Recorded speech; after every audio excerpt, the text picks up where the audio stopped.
your station. It's a refreshing lifestyle. Citi FM 97.3.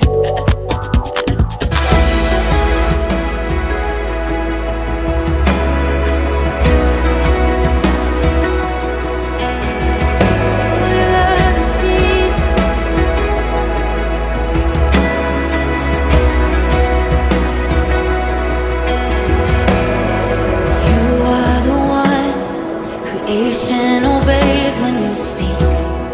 Dark turns to light, death comes to life. Jesus, when you breathe, you are the one calming the wind and the waves. You make a way, your promise remains. God, you never change. 'Cause you were, you are, you always will be God alone, seated on the throne, King of all majesty. You reign in victory. You were, you are, you always will be God alone, seated on the throne. Jesus be glorified, forever lifted high. Oh, we lift you Unleashing the power of high. relevant radio. This is Citi 97.3. You are the one, the lion who roared from the grave. The stone rolled away, and you overcame. You're worthy of all praise. The Citi Breakfast Show. Rise above the noise. Always will be God alone, seated on the throne, King of all majesty.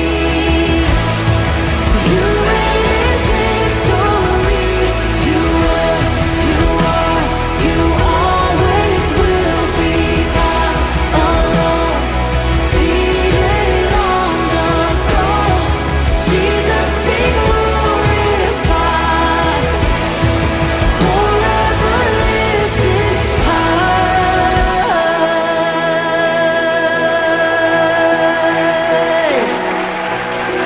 Oh, it's all about you, Jesus. It's all about you, Jesus.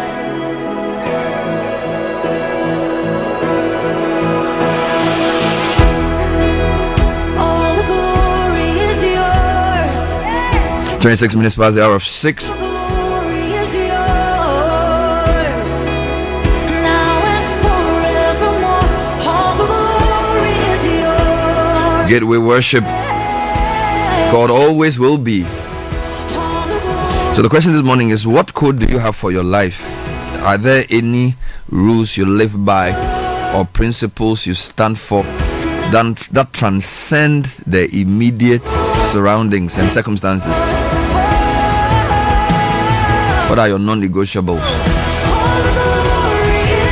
What structure have you put around your behavior to help you in difficult times?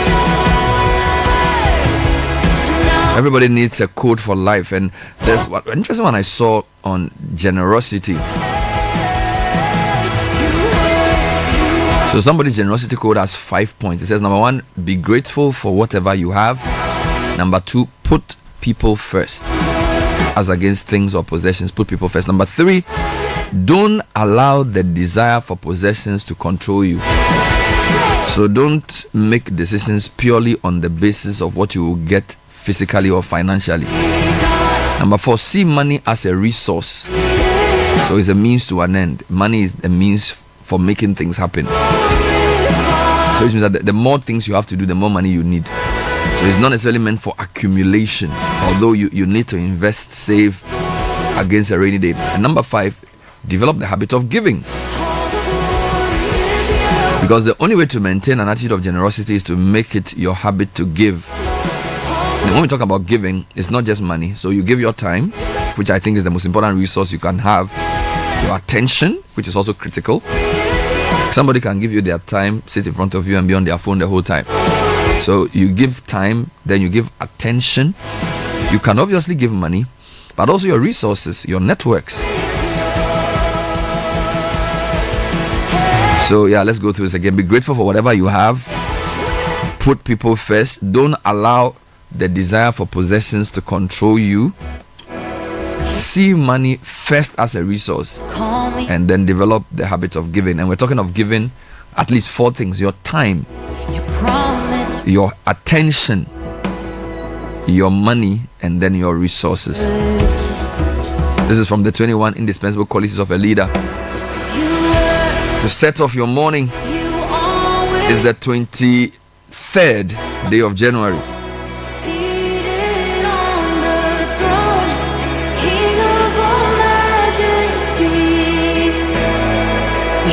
It's an interactive show. We'd like to hear from you. So many things happening in the country so far.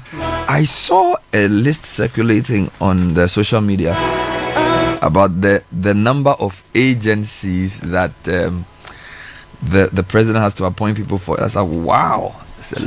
Ghana has many agencies. So many of them. A lot of them.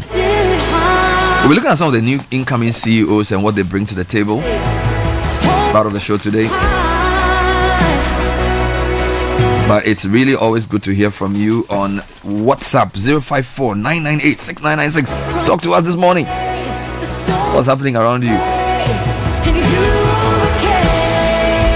Starting off with the newspaper review brought to you by Total Excellium, our incredible 3-in-1 powered fuel. Cleans your engine, extends its life, and lowers your fuel consumption thanks to the cumulative effects of its anti-corrosion, anti-wear, and detergent additives. The new formula from Excellium is what your car just needs. We're also sponsored by Piva Beverages with 4 flavors and more. We are the new taste in town. Call 0550-032-321 for bulk purchase.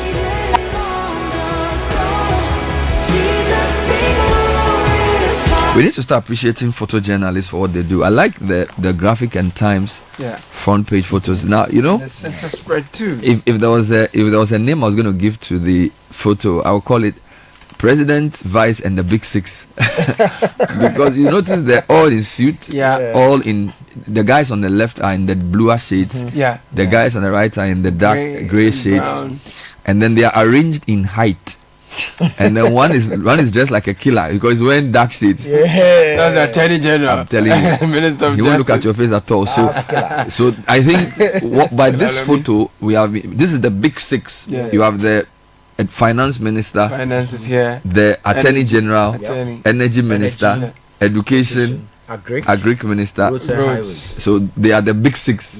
And then you have the Vice President in the middle together with the President.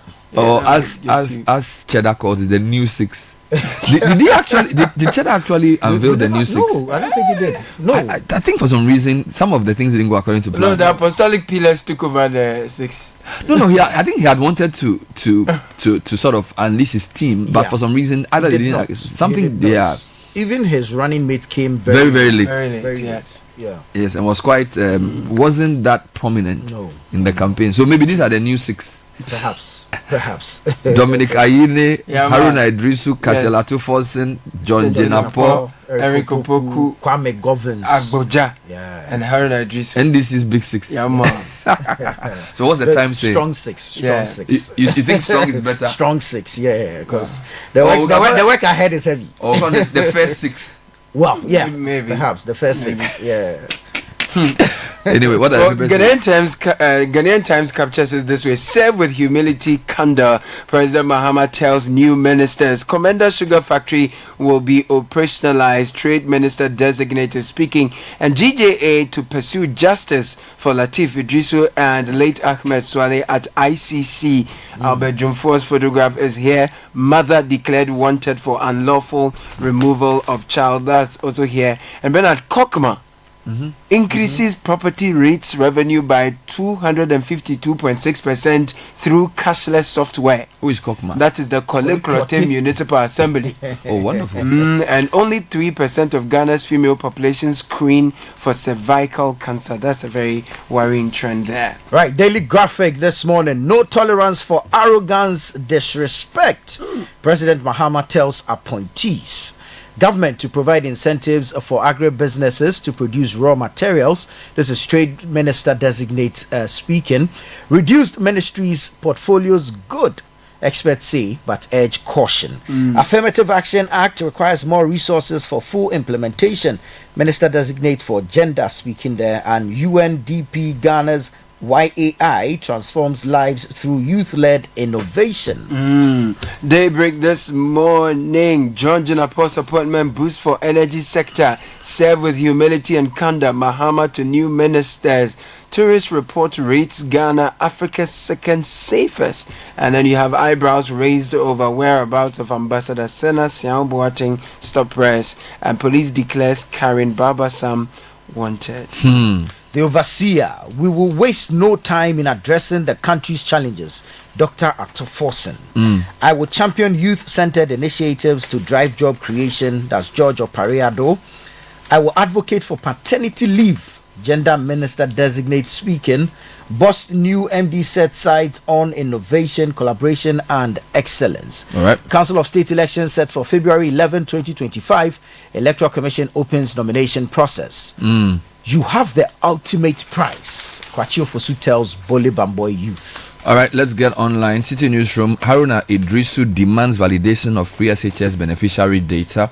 Now, there are a couple of stories around the new appointees. Swami MP predicts economic doom over what he calls Atu Forsen's questionable credentials, quote unquote. In other stories, halt illegal mining and tackle corruption. Civil Society Alliance to Mahama. AG to meet oral committee over looted assets recovery. And Operado, who was vetted for youth ministry, has a number of things to say. He says eradicating violence is key to Ghana's development. He also says we should provide alternative livelihoods as a key to ending galamsey. I mean, the author is also quoted here. Will ensure fairness in granting fishing vessel licenses. And Jifa Gomasi says infrastructure needed to boost hospitality industry. All three were vetted yesterday. Mediata for Fisheries, Jifa Gomasi for tourism, and Giorgio Pariado was vetted for youth development. Now, if you go to Channel 1 News as well, declare your assets immediately. Mahama to new ministers. No time to waste. Meanwhile, EC sets Council of State elections for February 11. Now, Down Mongo youth are also protesting disqualification of MCE candidate Mumuni Yaya. A lot of things right now. In other headlines, Ofosue Jari says will revive Commander Sugar Factory. Yeah. That's the trade minister nominee. And then I was looking for a couple of stories on Nambo Molate, who was vetted for gender, children, and social protection. I think it's on the graphics front page. Yeah, she's captured here also in the Times. Daybreak. And on the Times as well, where she's talking about Commander Sugar Factory will be that's Ofosue Jare. So what's the Daybreak saying? Because Namomo is saying I will improve quality of school feeding and settle arrears. There was also the point about paternity leave and extending maternal leave as well, which got a lot of people talking. So she says she will extend paternity leave to 4 months. Yes, and then maternity to maternity to 4 months. Yes. Yeah. And then paternity will also be included. Yeah. And then she's been speaking on tax waivers for sanitary pads and all that. Let me just give a few more. MyJoyOnline.com. Ablakwa will regret his words on Akufo-Addo's foreign travels when diplomacy catches up with him. This is Dominic Nitiwo. He also says it's wrong to have a presidential jet in good condition and not use it.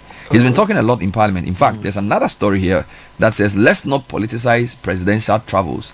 Nitiwo calls for honest discussion. Voter NDC condemns riot and destruction of Ho Central Constituency Party office. And then Attorney General scheduled to meet oral. We read this already. Everywhere else is still US Trump matters. Trump says TikTok will stay around as he questions China's spying threat. Yeah.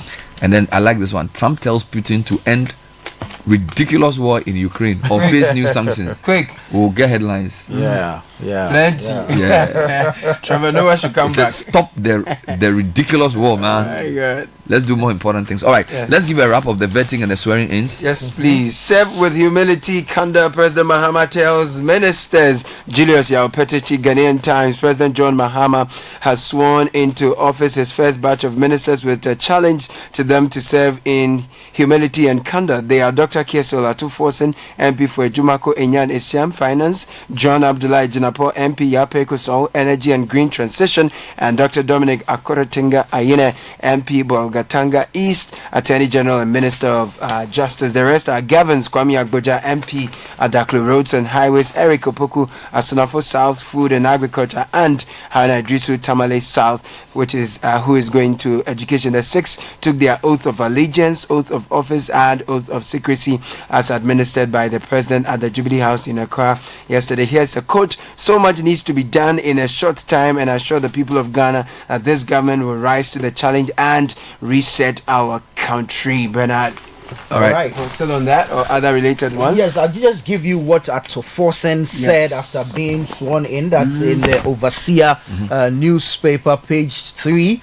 We will waste no time in addressing the country's challenges. Dr. Atoforsen speaking. Finance Minister Dr. Kasiel Atoforsen has assured Ghanaians that the Mahama-led administration will waste no time in addressing the country's challenges, beginning an ambitious reset agenda immediately.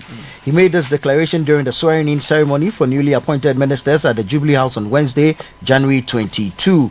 In his address, Dr. Forsen acknowledged the significant hurdles facing various sectors of the economy, including energy, education, agriculture, roads, and justice. Quote, "Mr. President, we are also aware of the state of the Ghanaian economy, the state of the energy sector, the state of our justice system, the state of our road sector, the state of the agricultural sector, and the state of education sector. While we start working today, we will begin the reset agenda of the country," he stated. Meanwhile, the president has asked his ministers to declare their assets immediately. President John Mahama has instructed his newly sworn in ministers to begin the process of declaring their assets without delay. Now, he issued this directive during the ceremony to swear in the 6th. He underscored the importance of transparency and accountability, stating that the declaration of assets is crucial to building public trust and good governance. He actually announced that Chief of Staff will soon communicate a deadline for all appointees to submit their asset declaration forms to the Auditor General's office. All right, now let's now get into what the nominees who have been vetted are saying. Yesterday, 4 of them had their 10. 5 actually. 5 actually. So Yes, there was Amumu Late for gender. Yes. There was Elizabeth Ofosue-Jare for trade, agribusiness, industry. There was Emilia Arthur, fisheries, aquaculture. There was Ablajifa Gomashi, tourism. And then there was George Opariado. All right, so this is what I'll ask you to do.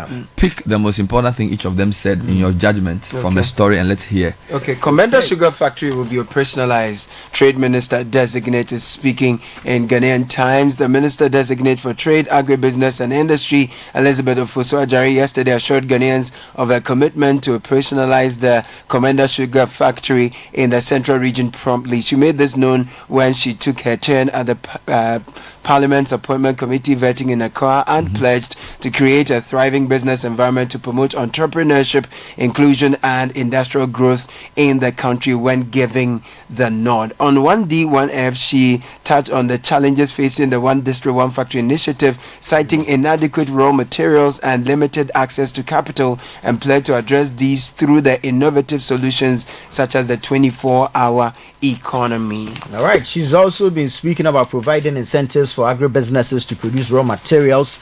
Story in the Daily Graphic says the implementation of the government's 24-hour economy policy will be a major boost to address some of the teething challenges facing the One District, One Factory companies. The Minister Designate for Trade, Agribusiness and Industry, Elizabeth Ofosue-Jare, has said.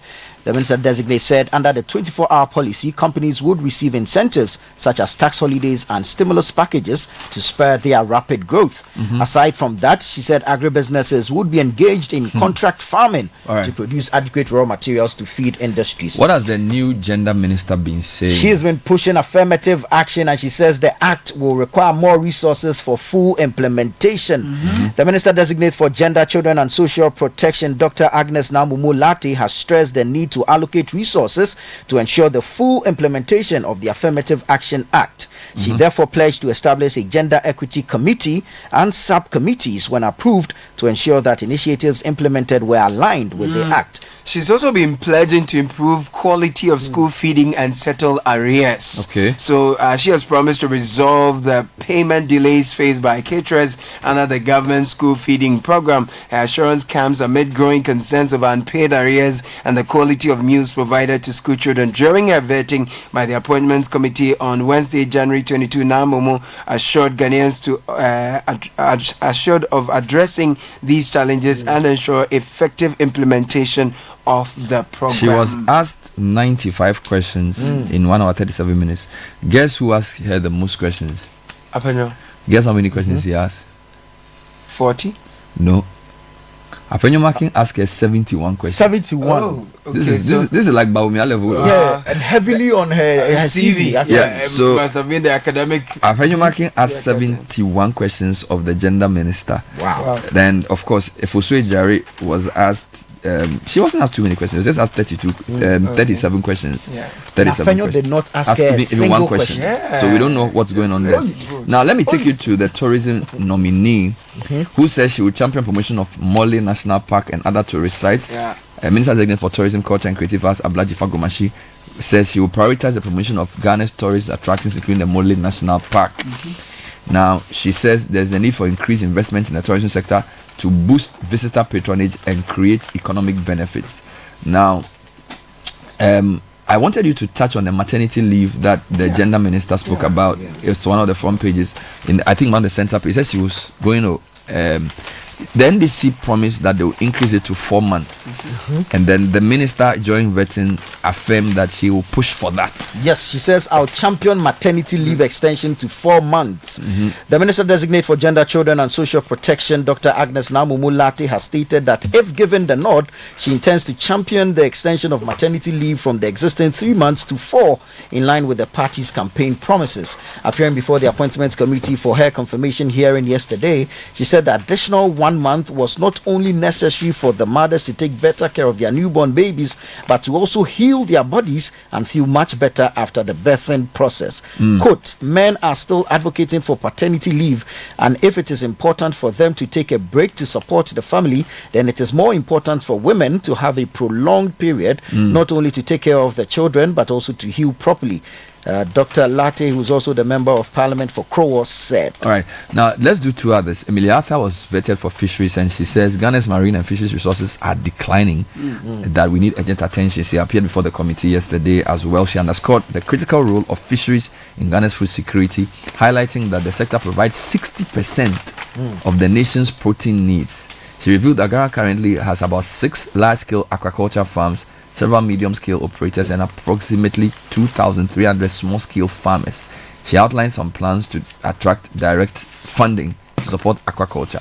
Now, the last person who was vetted was George Opare Addo, who was vetted for the Minister for Youth Development. Yes. A couple of things he says. I don't know if you have them in your paper. Says I'll champion youth-centered initiatives to drive job creation. George Opariado, Minister Designate for Youth Development and Empowerment, has pledged to make youth employment and job creation his top priority if approved by Parliament.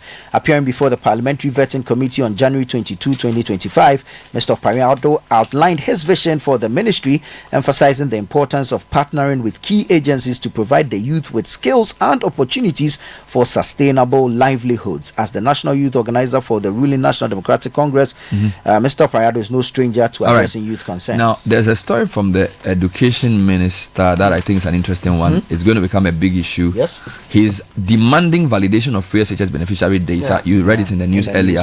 He says that as far as he knows, the number which was touted by the previous administration of being beneficiaries of free SHS around 5.1 million was not correct. Now, the minister said these discrepancies are worrying because as far as he is concerned, the figure is around 3.9 million students. Now, that's a big gap, right? That's 1.2 million students, because 3.9 to 5.1 million. Now, I'm not saying mine is right, But 5.1 million was misleading because I have looked at the numbers from 2017 to 2023, and I'm convinced that the number of students who have benefited from the free SHS policy stands at no more than 3.9 million. But I need a validation of that data to begin with, he explained. Okay.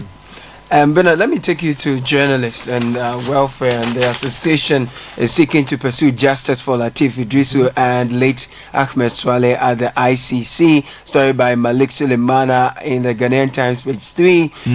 Ghana Journalists Association says it will pursue justice for slain investigative journalist Ahmed Swaleh at the International Criminal Court if the Ghana Police Service fail to arrest and prosecute persons involved in the alleged murder. It has therefore given the police up to March 2025 to bring closure to the matter. Addressing journalists at the International Press Center in Accra on Thursday, the president of the GJA, Mr. Albert Jumfor, said the association would collaborate with the international partners such as the Federation of African Journalists to ensure justice was achieved for the late Swaleh and his family. He also talks about Latif Idrisu in here. Well, the president has also been speaking on free expression, and he says we'll safeguard right to free expression. This is in the Daily Graphic. President John Dramani Mahama has made a commitment to safeguard the right to free speech and expression as outlined in the 1992 Constitution. The president, who expressed regret over Ghana's decline in the Press Freedom Index over the past 8 years, pledged to restore the country's reputation as a champion of media freedom and free expression. Quote, I know that under the last administration there were a lot of issues that led to the country being downgraded on the Press Freedom Index, but together we can work to restore Ghana to its pride of place in terms of media freedom and free expression, the president said. Now, Bernard, let's pay attention to this. He's speaking on the Information Services Department. What will happen to and them? He says to achieve media and press freedom, President Mahama said the government will restructure the Information Services Department by moving it from the civil service to the office of the president. Do you know why? Because the Information Ministry is no longer in existence, and the Minister for Government Communications, I suspect, will be based at the presidency. So he will work with that. Now, there was a story in there I wanted to touch on where the TUC was calling for some work to be done on Tor. So the trading, and then another story of civil society asking the president to do some work on Galamsey. If you can find those for me, they caught my attention earlier. Transport Petroleum Workers petitioned government to investigate conduct of past Tor board. The General Transport Petroleum and Chemical Workers Union GTPCWU of the Trades Union Congress TUC has called on the government to constitute an independent non-partisan committee to investigate the alleged misconduct of some outgone members of the board of directors of the Tama Oil Refinery Tor. At a media conference held at the TUC head office in Accra yesterday, the national chairman of the GTPCWU, Bernard Owusu, said 3 Tor board members who were allegedly involved in the misconduct were Mr. Appleton, Sapara Grant and Ato Morrison. He indicated that the activities of the board suggested a deliberate intention to engage known individuals and affiliates within the previous government to partner Tor for various illegalities in a non-transparent Have they manner. named the new Tor CEO yet? We have GMPC, we have MPA. It looks like Tor is the the one that nobody really wants. Now, I don't know if you have the call on the president to deal with Galamsey. I think there was a story. That's still with Tufor, and it came a bit earlier too. We read that. Okay, I think so let me take you yesterday, to the parliament. Yeah. Here, 3 stories from Dominic Nitiwo. My journal is reporting that Ablakwa will regret his words on Akufo-Addo's foreign travels when diplomacy catches up with him. Okay. So the former defense minister says the nominee for Foreign Affairs Ministry will come to regret some of the past comments he made on the former president's foreign travels once he experiences the realities of diplomacy. Now, speaking on PM Express yesterday, he said the Northern MP criticism of the ex-president's use of chartered flights were made without full understanding of the demands of high-level diplomacy and national security considerations. Now, he also has been speaking on the floor of Parliament about the presidential jet. Daybreak has that here on page 8. What is he saying? So it says presidential jet in good condition. Mahama should use it. Former Defense Minister Dominic Nitiwo has raised concerns about President John Mahama's decision not to use the presidential flights for official international duties. According to Mr. Nitiwo, the jet is in good condition and should be utilized rather than opting for alternatives such as commercial or private flights. His remarks came during a parliamentary session on on Wednesday, January 22, when a communication was read informing the House that President Mahama was traveling to the United Arab Emirates. So he's member of Parliament from the NPP side, and they questioned the mode of transport of the president. And the Minister Designate for Roads and Highways, Kwame Gavin Agboja, clarified that the president had used a commercial flight for his journey. Let's still deal with pockets of disaffection. This Damongo youth protest disqualification of MC candidate Mumuni Yaya. This is Channel 1 News. Concerned youth of Damongo in Savannah have expressed strong opposition to the disqualification of Mumuni Yaya, a candidate for position of MC for Gonja West Municipality. At a press conference, the group alleged that the disqualification was orchestrated by Adam Mutawakil, who is the parliamentary candidate for Damongo. Now, Mutawakil, I'm told, has been nominated for MD of Ghana Water Company. He used to be on the Energy Committee of Parliament. Now, the other pocket of trouble is in the Volta region. NDC Volta region has condemned riot and destruction of whole Central Constituency Party office. We read this, I think, yesterday. There was an incident on Tuesday when some people claimed they wanted the MP for Ho to be made a minister. And the NDC in the Volta region has sent a statement condemning roundly the attack on the party's office in the constituency, and praised the swift response of security agencies in restoring order, and urged them to thoroughly investigate the incident. On that, Kwachi Ofosu is telling the youth of Bole Bamboy that they have the ultimate prize. He spoke on CNR with Vivian Kailuku a couple of days ago. All right. Let me give you some local government stories. Kokma increases property rate revenue by 252.6% through cashless software. I guess that's why they were voted the number one assembly in the past. So what are the details? Kole Klote Municipal Assembly, through its cashless software system, Citi Rev Sol, increased its property rate revenue in 2024 by 252.6% compared with the 2023 performance. The municipal coordinating director, Mr. Emmanuel Beisie, told the Ghanaian Times on Tuesday that property rate revenue rose from 3.5 million to 12.35 million in 2024. All right. He said the average revenue performance for property rates since 2019 to 2023 was 3.5 million. Yeah. Since you're on local government, I'll give you two very quick stories. Right. One from the 4th Estate. Now, I know you like the story. How Bole District Assembly wasted money on markets no one wants. This story was filed a month ago in December. But a 12-unit store market project on the outskirts of Sonyo, a rural town in Bole, has been empty since its construction. The market cost 148,000 cedis to build, is now covered with weeds, and there are no signs that it will ever be used. That's the first story. 148,000. The second story, millions of dollars spent on Accra street lighting project, but roads remain dark at night. I really like this story. Again, this was filed a month and a half ago. And it says between 2020 and 2021, the Millennium Development Authority spent $15.8 million on a street light replacement project that was supposed to illuminate the highways, roads, and streets of Accra. Despite the expenditure of millions of US dollars, most of the streets, roads, and highways in the national capital remain dark at night, endangering the lives of motorists and pedestrians. In response to a right to information request from the 4th Estate, MEDA said the project was to cover a total of 526.4 kilometers, spanning 20 metropolitan, municipal, and district assemblies in the Greater Accra region. But if you go through most of those districts, streets are still dark. In addition, the ministry in 2022 took a little over 3.3 million cedis from Ghana's oil revenues to pay a company for the provision of street lighting infrastructure, light poles, electrical cables, and light fixtures on the Accra motorway.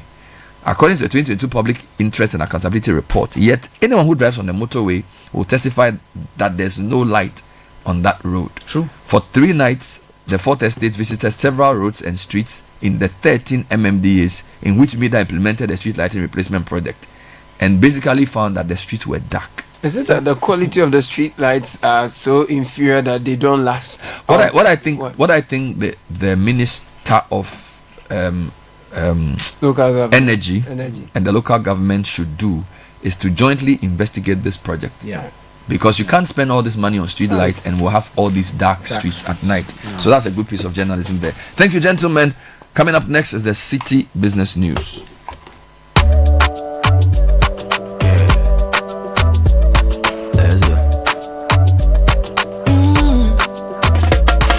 My body, when you wake up in the morning and you know the money calling, oh, you go work.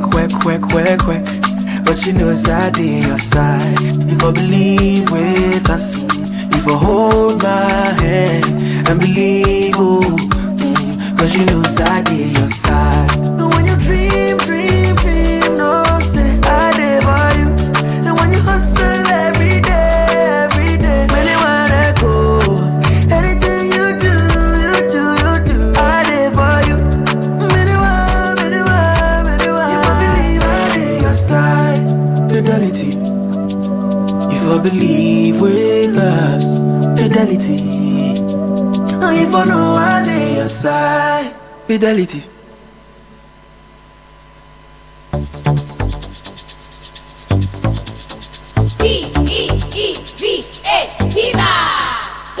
Looking for a burst of flavor in every sip?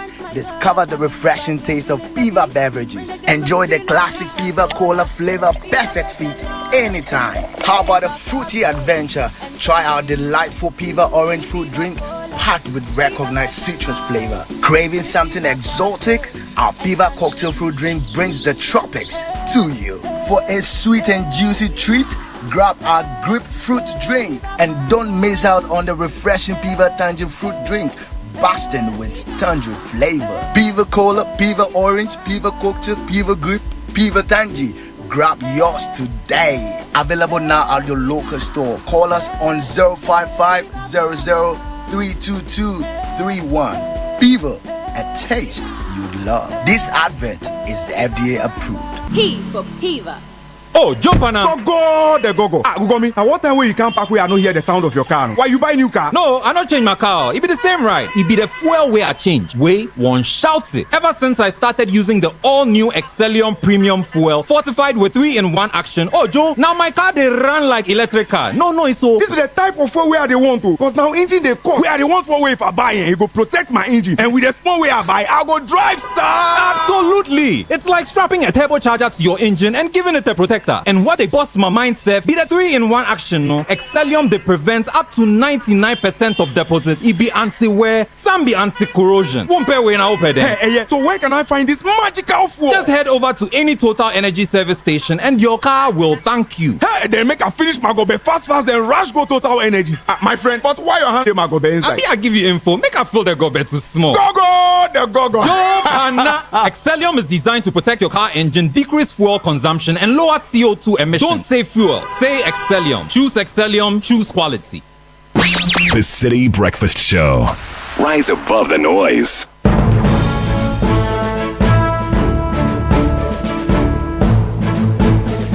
So the City Business News is brought to you by Goyle, MTN, and EcoBank. Presented by Neil Atilati. Good morning. Good morning, Bernard. Hello to you out there. Welcome to the breakfast edition of City Business News on 97.3 Citi FM. Proudly brought to you by MTN, Goyle, and EcoBank. Coming up this morning, President Mahama charges ministers responsible for key sectors of the economy to deliver on mandate and bring economic relief to households and businesses. Also, industry players optimistic about renewed investor confidence following raft of measures promised by Minister Designates for Trade to ensure a business-friendly climate. And later, petroleum and chemical workers demand full-scale probe into activities of former toll board under the Akufo-Addo-led government. We'll tell you why.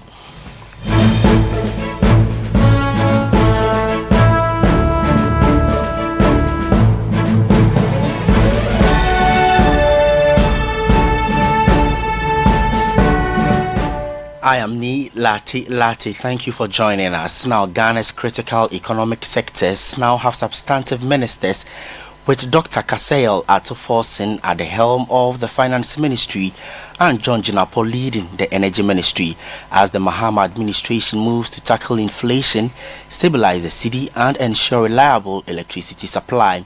City Business News' Daniel Sakiti has more from the swearing in of these ministers. Dr. Atuforsen assumes the leadership of the Finance Ministry with a clear mandate to stabilize the city, create jobs, and alleviate the cost of living in Ghana.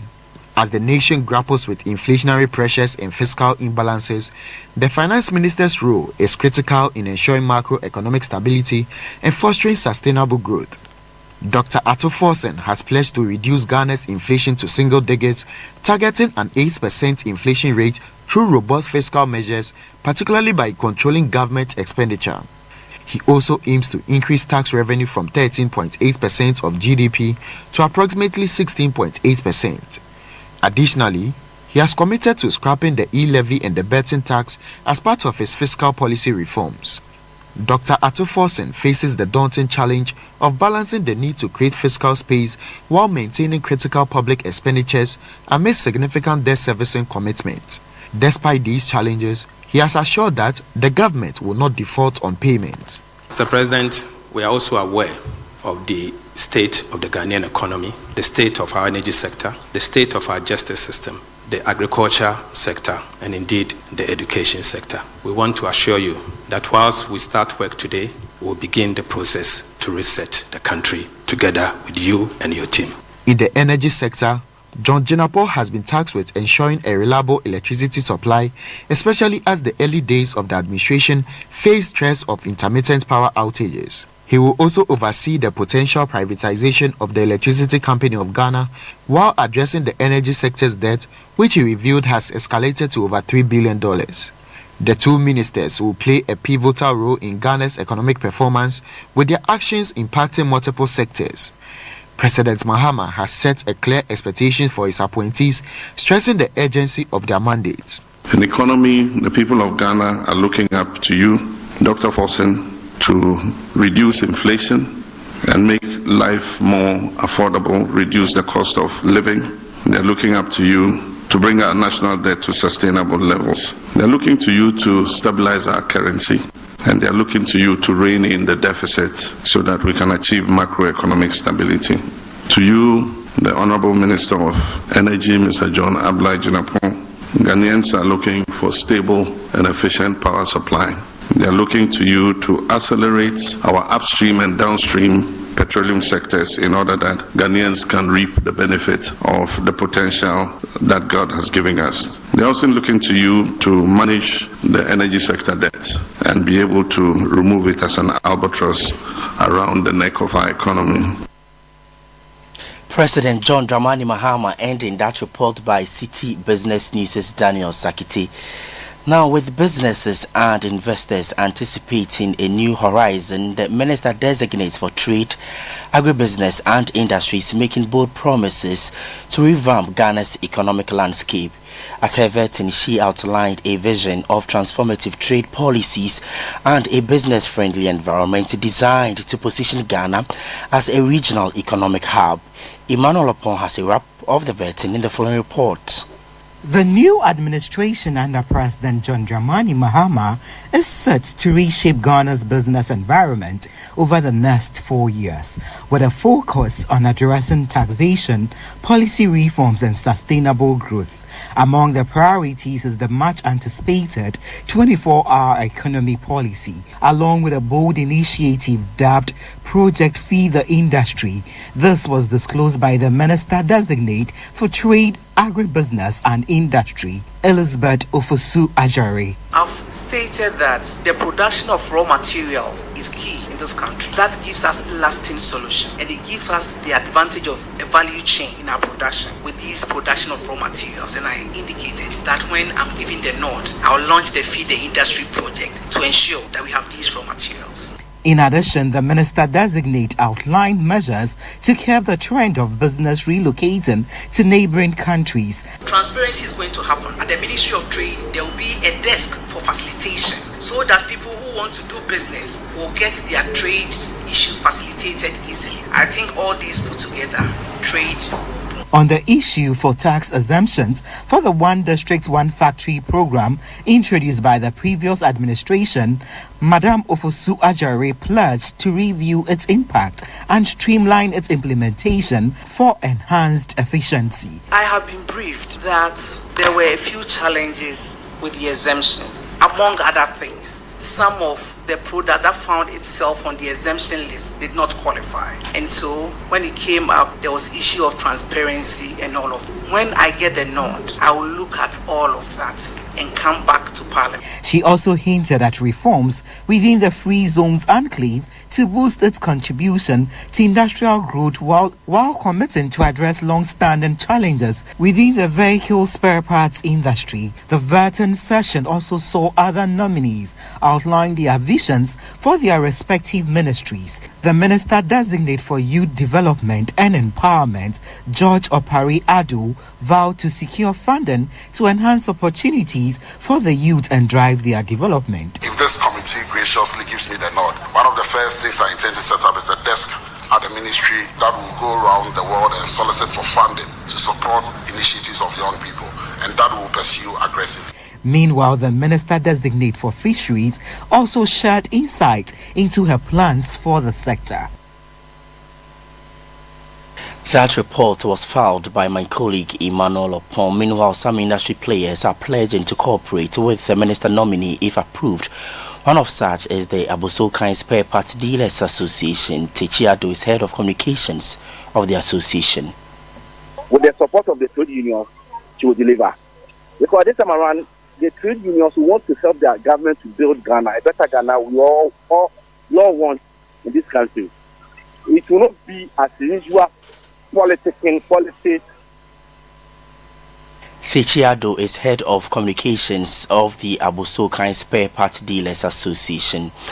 Now, the General Transport, Petroleum and Chemical Workers Union, a member of the Trades Union Congress, is calling on the government to investigate the actions of the Tema Oil Refinery Board under the previous administration. The union claims the board facilitated the establishment of Torrentco Asset Management Limited, a special purpose vehicle associated with Decimal Capital Company Limited, as a means to obscure serious structural issues at the refinery. Daniel Odro Mensah has more in the following report. The union underscored the vital role of the refinery in the national economy and insists on accountability for decisions that have led to substantial financial losses. The national chairman of the union, Bernard Owusu, declared their willingness to supply any necessary documentation to support the investigation. While we acknowledge the importance of private partnership or the dilution of the ownership structure of TOR for private participation in TOR's transformation agenda, we believe it will not be a ruse for state asset exploitation and misappropriation. TOR therefore should remain as a state entity with a private participation. As a responsible stakeholder in the petroleum sector, the GTPCW is prepared to submit relevant documentation to the Office of the President concerning the above mentioning issues and requests as and when needed. Meanwhile, the Center for Environmental Management and Sustainable Energy has urged the government to lay off redundant staff at the Tema Oil Refinery and privatize its ownership in order to restore the refinery's viability. Benjamin Insia is the executive director of the center. We don't know why government continues to keep these workers there, and some of them continue to blackmail even private interests or persons who are interested in managing this particular organization. The best thing for us, especially for this current government to do, to restructure TOR, is to dissolve the whole TOR, sack workers, and then inject some liquidity or get a private interest to take over TOR, manage it well, and ensure that it promotes efficiency and effectiveness in its operations. On the forex market this morning, the dollar is trading at 15 cedis 90 pesos, the British pound at 19 cedis 80 pesos. That of the euro could be sold to you at 18 cedis 50 pesos. And that's it for the breakfast edition of Citi Business News, proudly brought to you by MTN, Goel and EcoBank. I am Ni Lati. Do have a good business day. Every day, people have money emergencies. Ma, I need my school fees. Mommy chop money. Ratchet, mommy my rent. Emergency. Now, there's a new emergency number in town. More money, challenge and enjoyment. the top life we got. Dial star 770 hash for money emergencies and chop life. For emergency access to your bank accounts, transfers, utility payments, loans, and more. Dial star 770 hash. Bank on the go even without data with EcoBank's short code for digital banking. EcoBank, the Pan-African Bank. For over 60 years, Good Energy has served you top quality fuels. Goil brings you Super XP for a smooth ride. It is available in Goil stations nationwide. Goil Super XP is fortified with special additives which help your engine perform better and use less fuel. Goil Super XP is quality fuel, the ideal choice for most vehicles. Energize your ride with Goil Super XP. Who feel ya? Huh? Who be feel? Good energy. Joy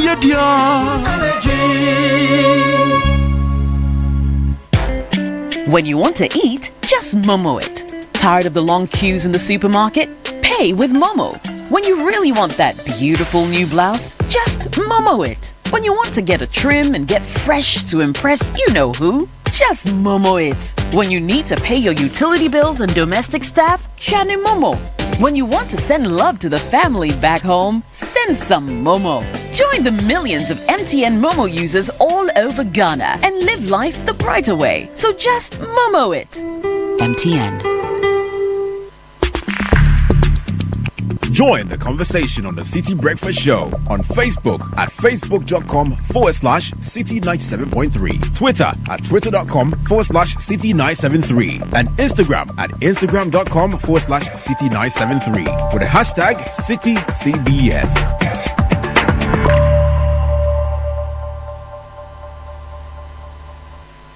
This is the Citi Breakfast Show, the city's biggest conversation. L to the A to the L to the A. La, la. Normally I be good person. What's it happen? Big question. I've been on my obsession. Normally by 6:30, pillow fighting, movie nighting. Like then the romancing. Yeah. We used to vibe, you my only one. Now you they juggle me up and down. Tell me waiting they happen now. 14 after 7. Just gone by the City Business News. Latte brought you. That was sponsored by Goil, MTN and EcoBank. Good Energy brings you Goil Super XP, ideal choice for most vehicles. Just go fuel up your vehicle and enjoy smooth ride with all the benefits. Goil Super XP's quality gives you the correct choice when buying regular fuel. Fortified with special additive that gives longevity to your engine, makes your engine perform to the max using minimum fuel, and it's suitable for most vehicles. So just go fuel up Good Energy, young idea. Now get ready for a game changer. SMEs, we are introducing Yellow Biz, our new multi-service bundle with everything you need for smarter business solutions. Go fit to send vibration for body. Bad girl Muna, we won't make a Luna. This all-in-one package consists of 4G plus router with 10 gigabyte free data, Microsoft Office 365 genuine Microsoft applications. We have the WebWiz, which is a customized business website for your business, and the Unicom service, which is a unified business communication solution for your virtual call center, IVR, and conferencing needs. For all this and more to help you stay ahead of the competition, we invite you to give us a call on 100 or 0244 308 111. Email us mtnbusiness.gh@mtn.com. Visit mtn.com.gh/business. Find any MTN office for your Yellow Biz and stay connected everywhere you go. Terms and conditions apply. Now, EcoBank says do not get scammed this season. There are so many scammers out there seeking to steal your money through phone calls, text messages, emails, just to get you to divulge sensitive information. Do not give out your password, your PIN, your card information, your OTP, or any other personal details. Don't do that. If you're in doubt or you feel insecure about any such text, call, or message, Please call EcoBank's contact center on 0800 003225. 0800 003225. It's a toll-free number. Bernard Abekocher is here with Kickoff, brought to you proudly by Zonda Ghana Limited, your one-stop shop for quality trucks, Santui bulldozers, excavators, graders, payloaders, rollers, power pickups, TX tracks, oil tanks, all made and assembled right here in Ghana. They provide top-notch after-sales service for all your heavy and light-duty trucks and machinery needs. 7 branches across the country. Find us. Our head office is off the Tema Aflau Road, close to the Free Zones Enclave. Please call us 050-177-222 or 050-177-333. Zonda is built in Ghana, building Ghana. And Shell V-Power says, experience unbeatable engine efficiency with Shell V-Power. Your engine deserves the best, and Shell V-Power, with us you can maintain optimal performance with unbeatable performance to protect it against performance robbing engine deposits. So say hello to unbeatable efficiency with Shell V-Power. Shell, go well. Oh, and there could be something else to cheer here. There is Gonzalo Ramos, and it's given as a goal. It's wonderful for Ramos. It wraps it up at the boardroom and the ownership. 1.5 of football towards the playoffs.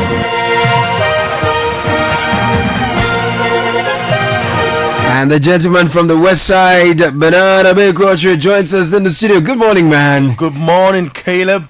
Paris Saint-Germain with a stunning second half fight back as they recovered from 2 goals down to beat Manchester City 4-2 in the UEFA Champions League thriller last night, a result which leaves Pep Guardiola's side still at risk of an early exit. Review of the game coming up, plus His Excellency the President has appointed a minister.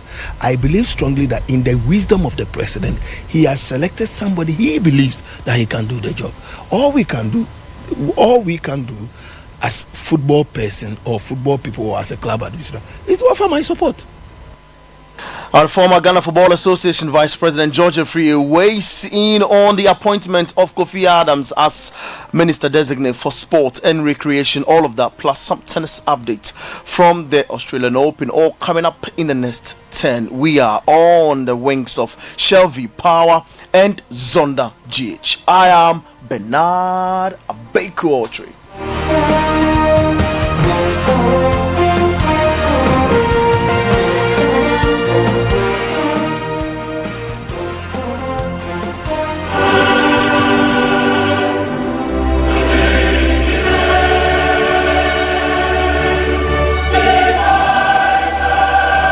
Let's start off from the night of drama, the UEFA Champions League. We had 26 goals from 10 games last night, including Manchester City's capitulation against Paris Saint-Germain at the Parc des Princes of City's 4-2 defeat means they risk elimination from the Champions League as they stand 25th in the table, having to win their last game at home to Club Brugge next Wednesday. From 2-0 up to lose the game 4-2, how did it all get away from you so quickly? Yeah, first half they have a moment. They had the moments. They have 1 or 2. We have 1 or 2 in terms of chances, but they were better. So it was 0-2. We fine. We scored a goal in 5 minutes. They scored a goal in 5 minutes. So we could not control the first goal. They give us in that moment. They were a little bit knocked out, and in that moment they lived But they were better. They were quicker, faster. They win the duels with the ball. They have one moment in the middle, and we could not cope with that. They are fast. Accept the defeat because the best team won. And we have, last chance at home against Bruges. If winning, hopefully we can qualify. Pep Guardiola is Manchester City's boss. Let's hear from Paris Saint-Germain's Luis Enrique. Luis, wow, what a win. An incredible comeback. You were 2-0 down to win the game 4-2. How did you do it? If I have to say something, if you think what I thought when we were losing 2-0, oh my God. Yeah, it was an intensive match. What were you thinking? The rhythm was so big for the both teams the first half, and I think I was very happy when we scored at the last of the first half, because it was like the chance to take confidence and try to do even better in the second half. Well, elsewhere in Spain, Real Madrid gave their all to defend their Champions League title, a huge boost with a comfortable 5-1 win to eliminate Red Bull Salzburg. 2 goals each from Rodrigo and Vinicius Jr. Kylian Mbappe added another to make it 5. Rafael Leao's first half goal was enough for AC Milan to beat Girona and edge closer to automatic qualification for the last 16. Inter Milan also need a point to secure a top 8 spot after a hard-fought 1-0 win away to Sparta Prague. Well, in the other game at the Emirates, Arsenal all but secured their place in the last 16 with a comfortable 3-0 win over Croatia's side Dinamo Zagreb. Declan Rice, Martin Odegaard and Kai Havertz with the goals for the Gunners. We take a listen to Declan Rice after the UEFA Champions League goal. I'm so annoyed, honestly, because I had the same position against Man United in the Cup and I missed, and then the same there. So, look, I'm getting in the right positions when I play 8. She scored a good goal in the first half, but I'm annoyed I didn't get a second. You know, I've got to be a bit more clinical. But to get my first Champions League goal, I think it's been obviously taken me 2 seasons, but I'm so happy, and hopefully many more to come. So that's the latest. Was Arsenal, who won against Dinamo Zagreb. Away from the Champions League, we move to the Europa League matches coming up tonight. AZ Alkmaar up against AS Roma at 5:45 p.m. Fenerbahce up against Lyon. Hoffenheim take on Tottenham Hotspur at 8 p.m. It will be Lazio up against Real Sociedad, and Manchester United take on Rangers. Now let's come to Ghana. Our Minister for Sports and Recreation designate Kofi Adams has hinted that he will spend time helping to develop lesser known and funded sporting disciplines when given the approval. The Boehm MP's nomination, which came as a surprise to many in Ghana's sports circles, has set out to dispel the perception that, like most of his predecessors, he will spend a bulk of his time and resources on Ghana's senior male national team, the Black Stars of Ghana. However, he has a different stance to that of the people of Ghana. Football is nations' love. The nations particularly love football. And so you don't reduce your eye on what the nation loves, but you develop all other ones, because everything must be developed holistically. You can't be eating only bangkung and then grow well, but you need carbohydrates. So you must manage the level of carbohydrates, the proteins, the veggies, and the fluids that you must add into your system so you grow well. So we cannot just eye only one area, but we need to, of course, you need to add carbohydrates. So if Black Stars is your carbohydrate, then you know that it's a foundation that you must pay some particular attention to, how to handle it, because no matter what, ultimately, when they shine, the glory comes to the nation, and it may positively also reflect on other sports.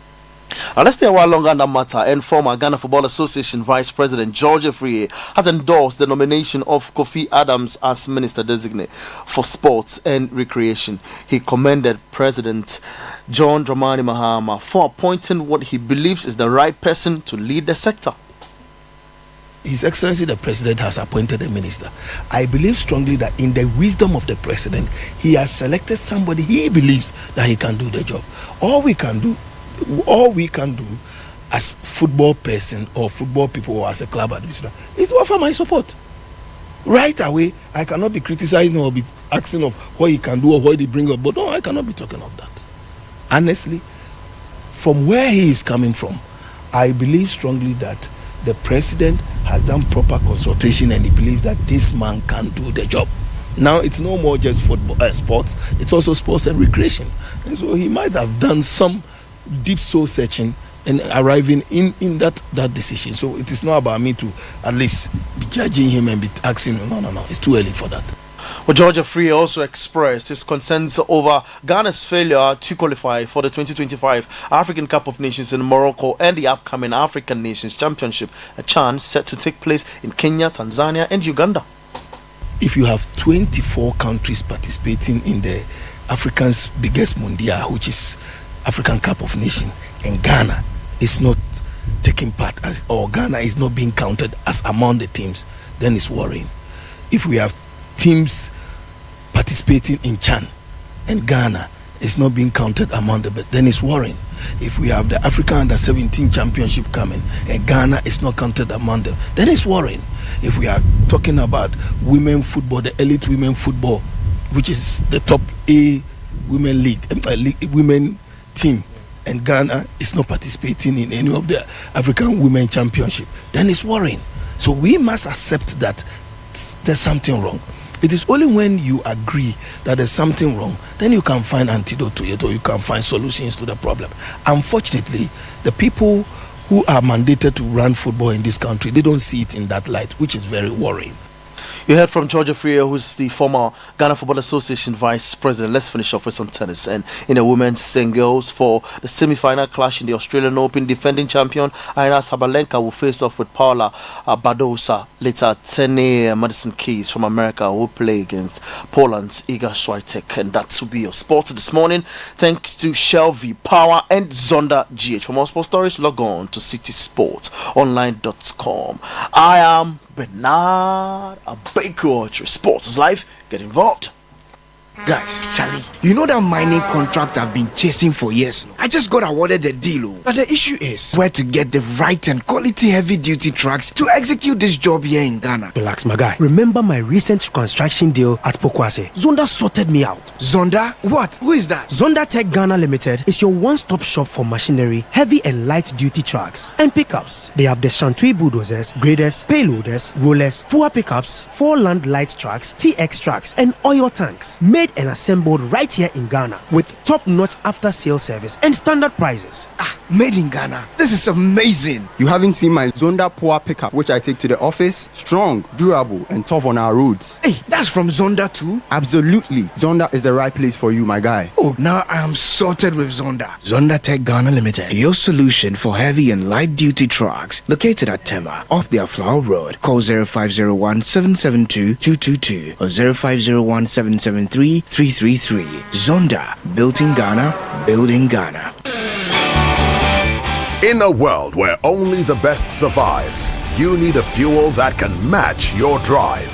A fuel with unparalleled protection for your engine, superior efficiency, and unrivaled performance. A fuel so unbeatable, when you get behind the wheel, you'll focus on what really matters. The journey ahead.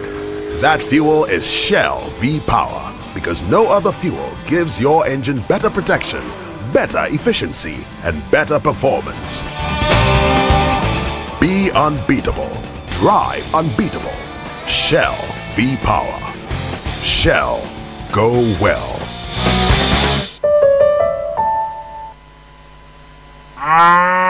It's time for Belmont flavored milk. It's Belmont time. Each and every day. It tastes so good. It tastes so good. I love my Belmont. Great for each moment. Great for each moment. Any time of day. It's so delicious. So delicious. Belmont flavored milk. Belmont. Belmont. I love my Belmont. So delicious.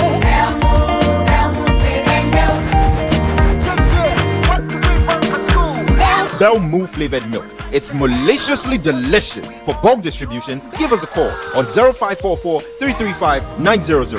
Another quality product from Bell Aqua. This advert is FDA approved. Belmont flavored milk. Dear business owner, congrats on not giving up on your business. You deserve a medal, and your business deserves to be taken to the next level. In fact, it's about time you run a Zenith Bank SME account so you and your business can enjoy the perks of the Zenith SME business card. Oga and Oga Madam status. The Zenith SME Business Card is a Visa debit card for making secure payments for goods and services. Enjoy great benefits such as free customized digital SME training, free marketing toolkits, access to Visa practical skills training, and more. Unlock the potential of your business today. Visit any Zenith Bank branch nationwide and sign up for the Zenith SME Business Card, the ultimate payment solution for SMEs. For more information, visit www.zenithbank.com.gh or call 0302-680-884 or 0307-086-370. Zenith Bank, in your best interests. The Heritage Caravan 2025 is officially sold out. Thank you for your patronage. Now get ready for an unforgettable adventure with the Heritage Caravan 2025. We will experience a cultural revelation as we travel through 14 unique regions, each offering a deep dive into the nation's history, traditions, and natural beauty. An opportunity to see Ghana in a more beautiful, and the people, the connection, incredible. From Sunday the 2nd of March to Sunday the 9th of March 2025. Pack your bags and let's set off on the road trip of a lifetime with an unmatched opportunity to explore landmarks, taste authentic Ghanaian cuisine, experience the arts, to network and to connect with the people who make Ghana truly special. This is more than a tour. It's a chance to experience the soul of Ghana, to witness its growth and to create lasting memories. The places we visited, the road trip itself was awesome. Everything was good, yes. Even the Bui Dam was very educational. Follow all Channel 1 TV and 97.3 Citi FM social media handles for updates with the hashtag Heritage Caravan 2025. The Heritage Caravan 2025 is powered by Channel 1 TV in partnership with the Ghana Tourism Authority, with support from 97.3 Citi FM, and proudly sponsored by the National Lottery Authority, Hollard Insurance, and Omni Basic Bank. Terms and conditions apply.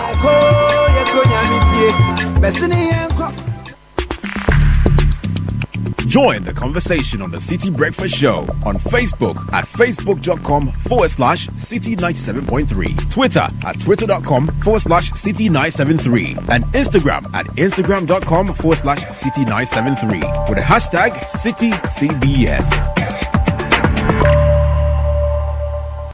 This is the Citi Breakfast Show, the city's biggest conversation.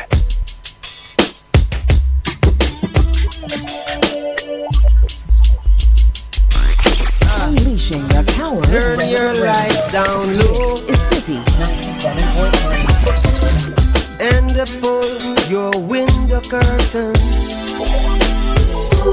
Oh, let your moon come shining into our life again. Saying, ooh, it's been a long, long time. Message for you, girl, but it seemed I was never on time. Still I wanna get through to you, girl, on time, on time. Wow. I want to give you some love. I want to give you some good loving. Oh,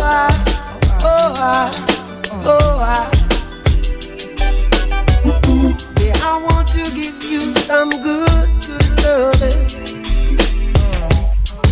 Turn your lights down low. Never try to resist. Oh no.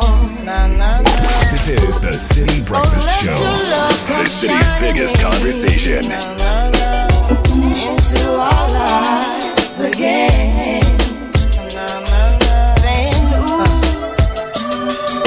I love you, I love you, I love you.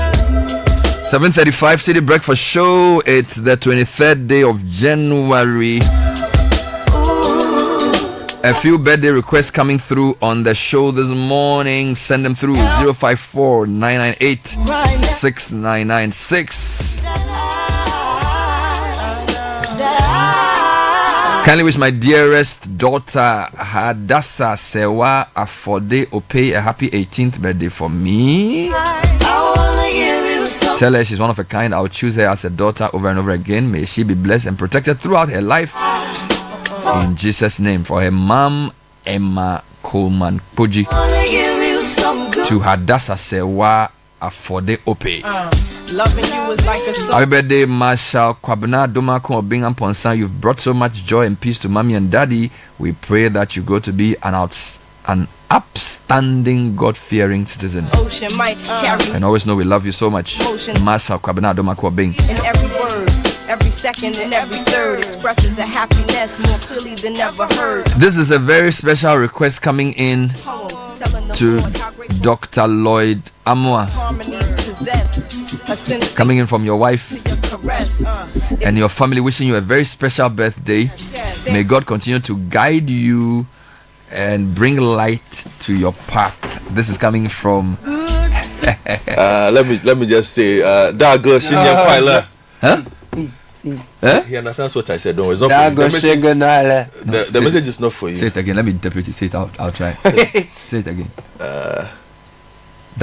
Lloyd, that girl, 新年快乐. Happy birthday to you. Lloyd, that girl. It means Lloyd Amwa. Happy birthday to you.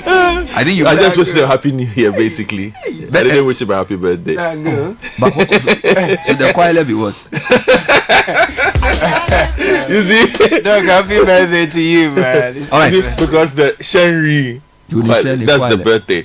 But So- I'm wishing him a whole new year. So the choir no be what I want to know. Yes. The choir. So So Lloyd is Happy what? New Is Year. it a Confucius Center or Center for Asian Studies? Yes. Okay. He's somebody who's been very helpful for me. In many ways. Many ways. He's a big man. Radio is not a place to cite some of those things, but He's a big man. Very busy man who finds time to help when He you need was at Wuhan. the help. Yes, he was in Wuhan. And you were in Xiamen. Yes, I was in Xiamen. So the reason why I'm very specific about these things is it's not just a happy birthday. It's I'm wishing him a brilliant year because this year we haven't spoken. It's a Chinese thing. By the way, if I want to go to China, where would you advise me to go first? You know, I tell people who are Go coming. to Beijing.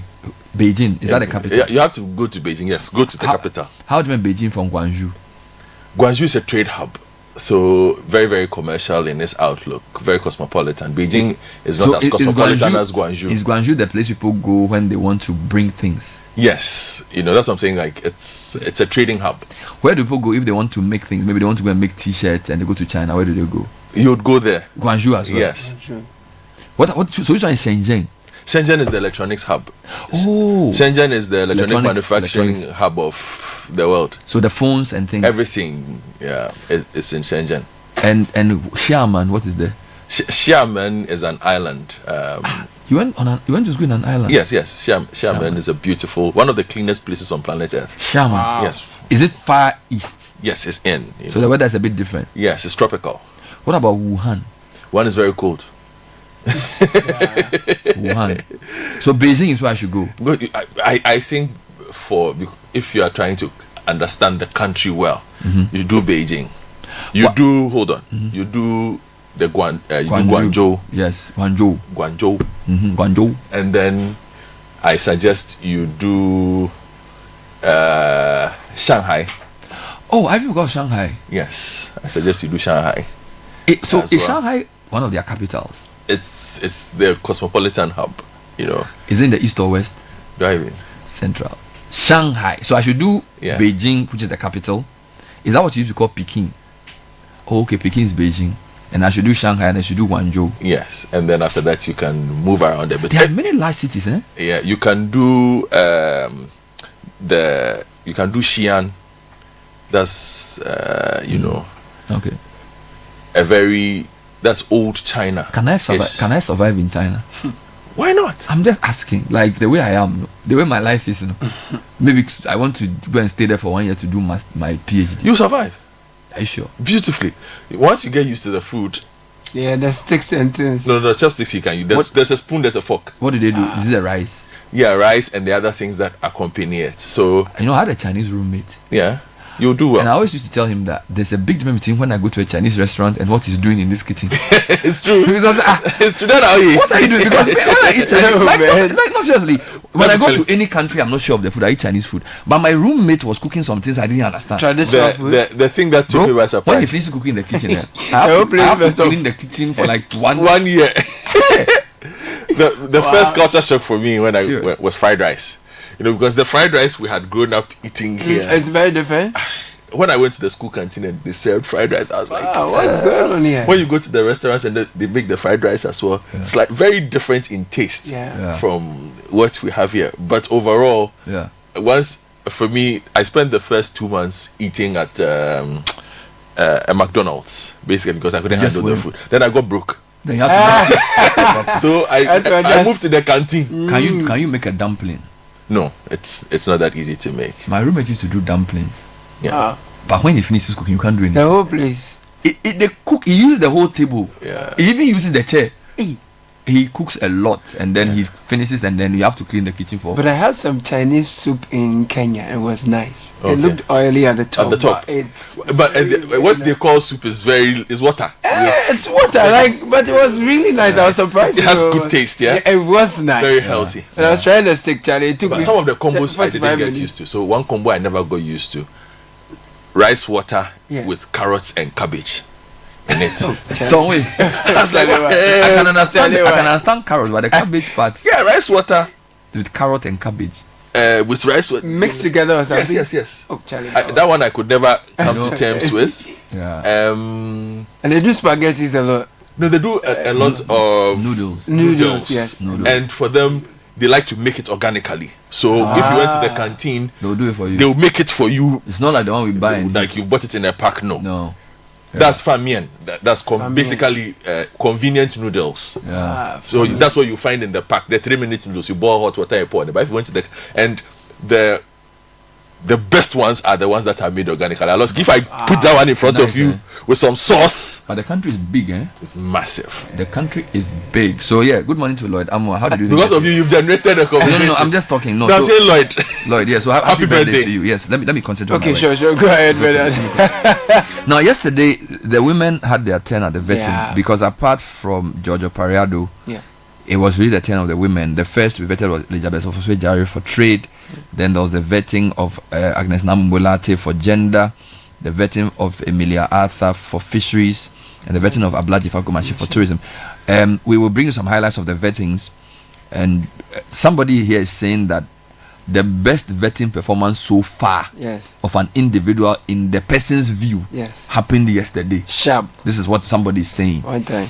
Of course, I'm not sure if listeners have watched all. I've watched probably 90% of the vettings. We'll see how that goes. What's the most important thing we've learned from yesterday's vettings? We'll deal with that shortly. But let me wrap up with the birthday requests quickly before I jump into something else. Kindly wish the Asante Professional, or kindly help rather, the Asante Professionals Club to wish Honorable Joseph Osewusu, former First Deputy Speaker of Parliament, a glorious happy birthday. May the Lord bless him and all the good things that we wish for him. Coming from APC National Executive to Joseph Osewusu, also known as Joe Wise.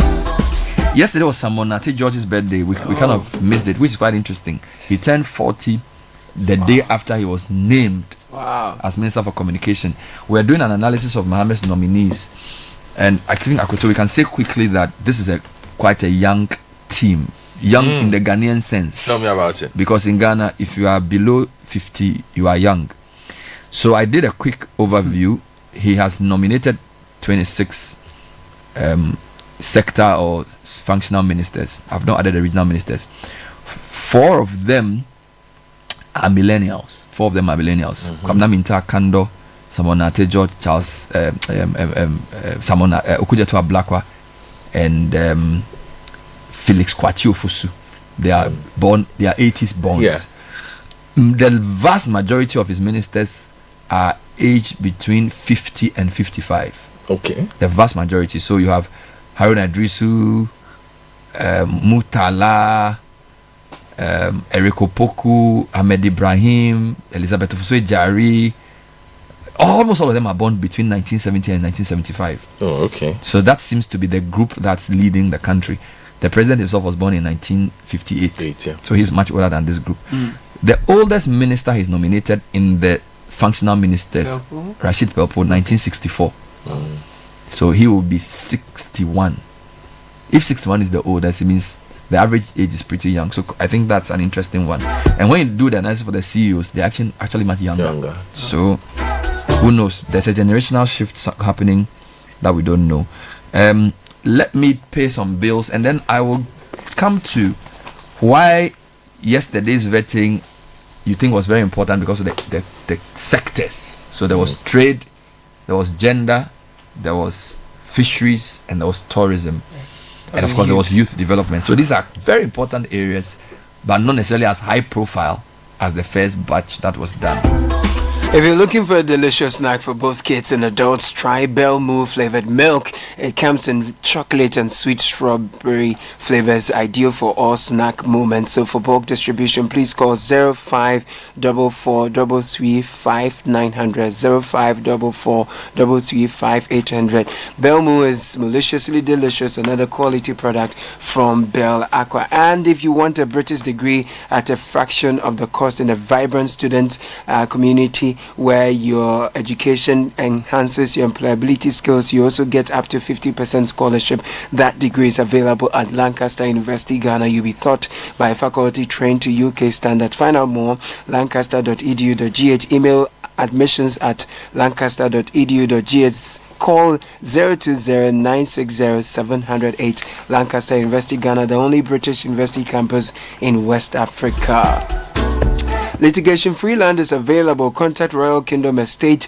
They specialize in land acquisition, construction, design, property management, and so much more. There are properties in prime areas like Accra and Abri. Land starts at 90,000 Ghana cedis. Flexible payment plans are available, and there are affordable homes from 2 bedrooms to premium furnished apartments for short rentals in East Airport. Visit us. We are at Cantonment opposite Soul Clinic International School. 055 755 909 0272 77 880. Email info@Royal Kingdom Estate. Royal Kingdom Estate, building communities, nurturing dreams.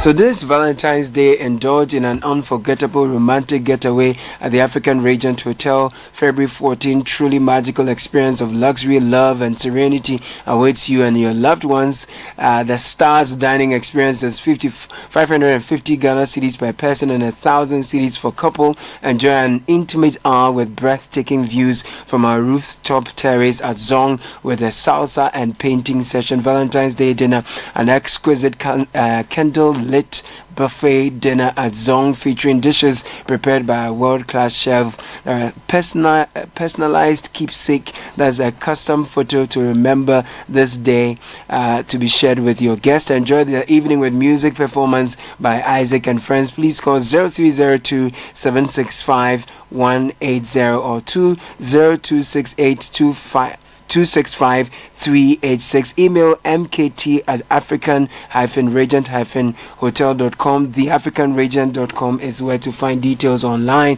We look forward to welcoming you and your loved ones.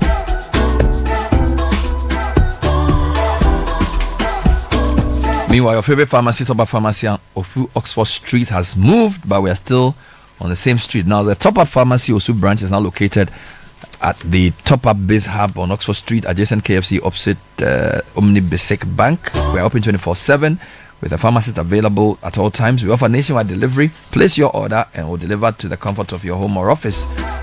You may reach us on 0501 481 609. That's 0501 481 609. Now here's the nice one. If you can't find it at Top Up Pharmacy, then it's not available in Ghana. Amazing stuff. Amazing stuff there. Now, Apollonia is making a call for you to own premium plots at competitive prices with up to 3-year payment plans. Our service lands come with access to water and electricity, tarred roads, solar-powered street lights, access to high-speed internet, and more. We have 2, 3, and 4-bedroom homes for sale as well. Reach us on 027 557 7577. That's 027 557 7577. All right, so let me give you some highlights from the vetting. I'll start with the Fisheries Ministry, Emilia Arthur. She was on, and you could tell the committee was impressed with her dexterity and her range. Here are highlights of the interaction. In your manifesto, the Blue Economic Commission, what is that? Please. Thank you very much. We want to look at fisheries and aquaculture in broad terms, and so now there is the concept of blue economy, and blue economy refers to sustainably exploiting ocean, sea resources for economic growth, livelihoods, jobs, and what have you. So we want to look at fisheries and aquaculture just beyond just people going to fish, catching fish and selling. We want to look at fisheries and aquaculture in a broader sense. And blue economy refers to or has many components, and one component is fisheries, the other component is bioprospecting, the other component is mining under the sea and all of those things. Now, what we want to do with fisheries is to set up a blue economy commission that will be working to look at how we situate fishing beyond the narrow sense that we see it now. So we will be establishing the Blue Economy Commission. Different from the Fisheries Commission, that is a regulator? Yes. So now the Ministry of Fisheries and Aquaculture has only two agencies, Fisheries Commission and the Premix Secretariat. If this comes on board, then we are going to have a third one called the Blue Economy Commission. And who knows, maybe when it's set up and we begin to go into it, we'll realize that maybe we have to merge or something. The next one is to enhance aquaculture through improved fish genetics, commercial fingerling production, strengthened quality assurance, and disease control. Let's stay there. So on this third one, how do you hope to implement this? As we know, aquaculture is extremely important since fisheries provide 60% of protein for Ghanaians, but our marine and inland fish resources are depleting. So we need to enhance aquaculture. Currently we have only 6 or so large aquaculture, 6 large-scale farms, 14 medium-scale, and a lot, 2,300 small-scale aquaculture farmers. So one of the things that we intend to do is to support, attract, direct, facilitate funding for operators of aquaculture farms. Also, one of the very expensive things that affects aquaculture is the feed, because the inputs into feed are imported, and it makes the feed very, very expensive. Emilia Arthur is MP for Shama, nominee for Fisheries, and quite an interesting session. Couple of quick points. So there are two agencies under the Fisheries. He says he wants to do one for blue economy. So I like the way she conceptualizes the sector. You know, the way I see this is when you are given a mandate, the way you understand the scope of your work is very critical to how you operate. And I'm happy she doesn't see it just within a limited sense of, let's give people premix fuel, let's declare closed season, let's make sure people are fishing happily and live ever after. She's mixing it up with sustainability. We're dealing with livelihoods. We're looking at communities and the challenges they face from a fishing community. The reason I like her vetting and she's thought about what she's been asked to do, and she seems to have a plan. You get me? So when she even moved that there should be a third agency, you can't argue with her because she's thought it through. Some of the nominees have just been adequate.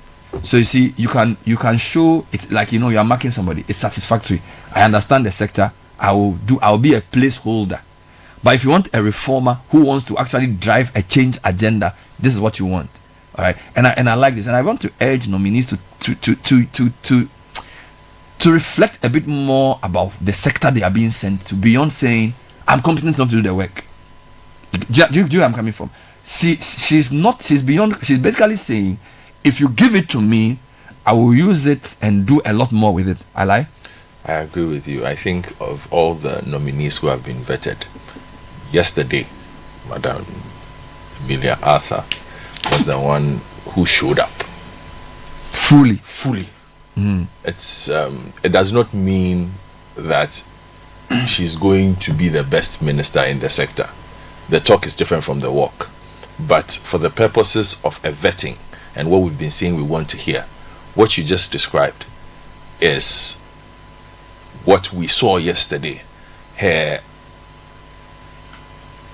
understanding of what the modern state of, or the current state of her sector is, and what the demands are, some of the suggestions that were made, they were not just umbrella suggestions. These were very specific, and she had very detailed, reasons for some of the things. She had detailed plans for some of the sectors and what needed to be done. What needed to be done short term, medium term, long term.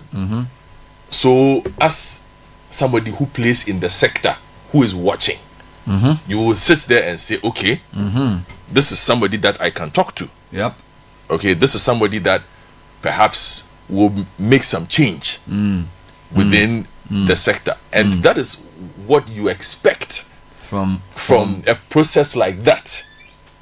To live with that feeling that, okay, this is a competent person. The competence is also judged by what is done on the job. True. But at this point, without the job being done, this is all that we have. If you don't understand something, you can't change it. Exactly. So this is all that we have. I don't like people say, oh, nkasa, or it can work. I agree that there's different levels of eloquence. Yes. But you see, when you want to give somebody a job, the reason you interview the person is that I want to see how their mind works and whether they understand it. Exactly. So it's not like he has the gift of the gap, so he will talk his way out of trouble. And what you're saying is true, because if you look at the last 2 vettings, a lot of the persons who struggled at vetting struggled at their ministries. Okay, I mean the previous government. So there's a relationship. There's a significant relationship. A lot of the people who struggled at their vettings struggled heavily at their ministries. Although some people who are also quite eloquent struggled at their ministries. Okay. But understanding is fundamental to whatever you are going to do. You see? And if we go through the vetting reports from the past, the past 2 vetting reports, and the situation, some of the people were not even supposed to be passed, if you remember. Yeah. And not all of it had to do with political reasons. Some of the fact were that you were just not competent. But some way, somehow, they got passed. And we saw what happened at the ministries. For me, I hope everybody comes as prepared as Madam Emiliata. I wish her all the best. I hope that she's able to do, if she's even able to do half of what she sees and envisages for that ministry. She takes it to a completely different level. See, because we've left that ministry to a very basic mindset. It's almost like we don't want the fishers to get angry. Coastal communities are important to us. Let's give them a minister. That's how they have seen it. I think that's how politicians have seen it, and that is how a lot of the coastal people have also accepted it. No, we don't want that. But she has shown us that there is more to it.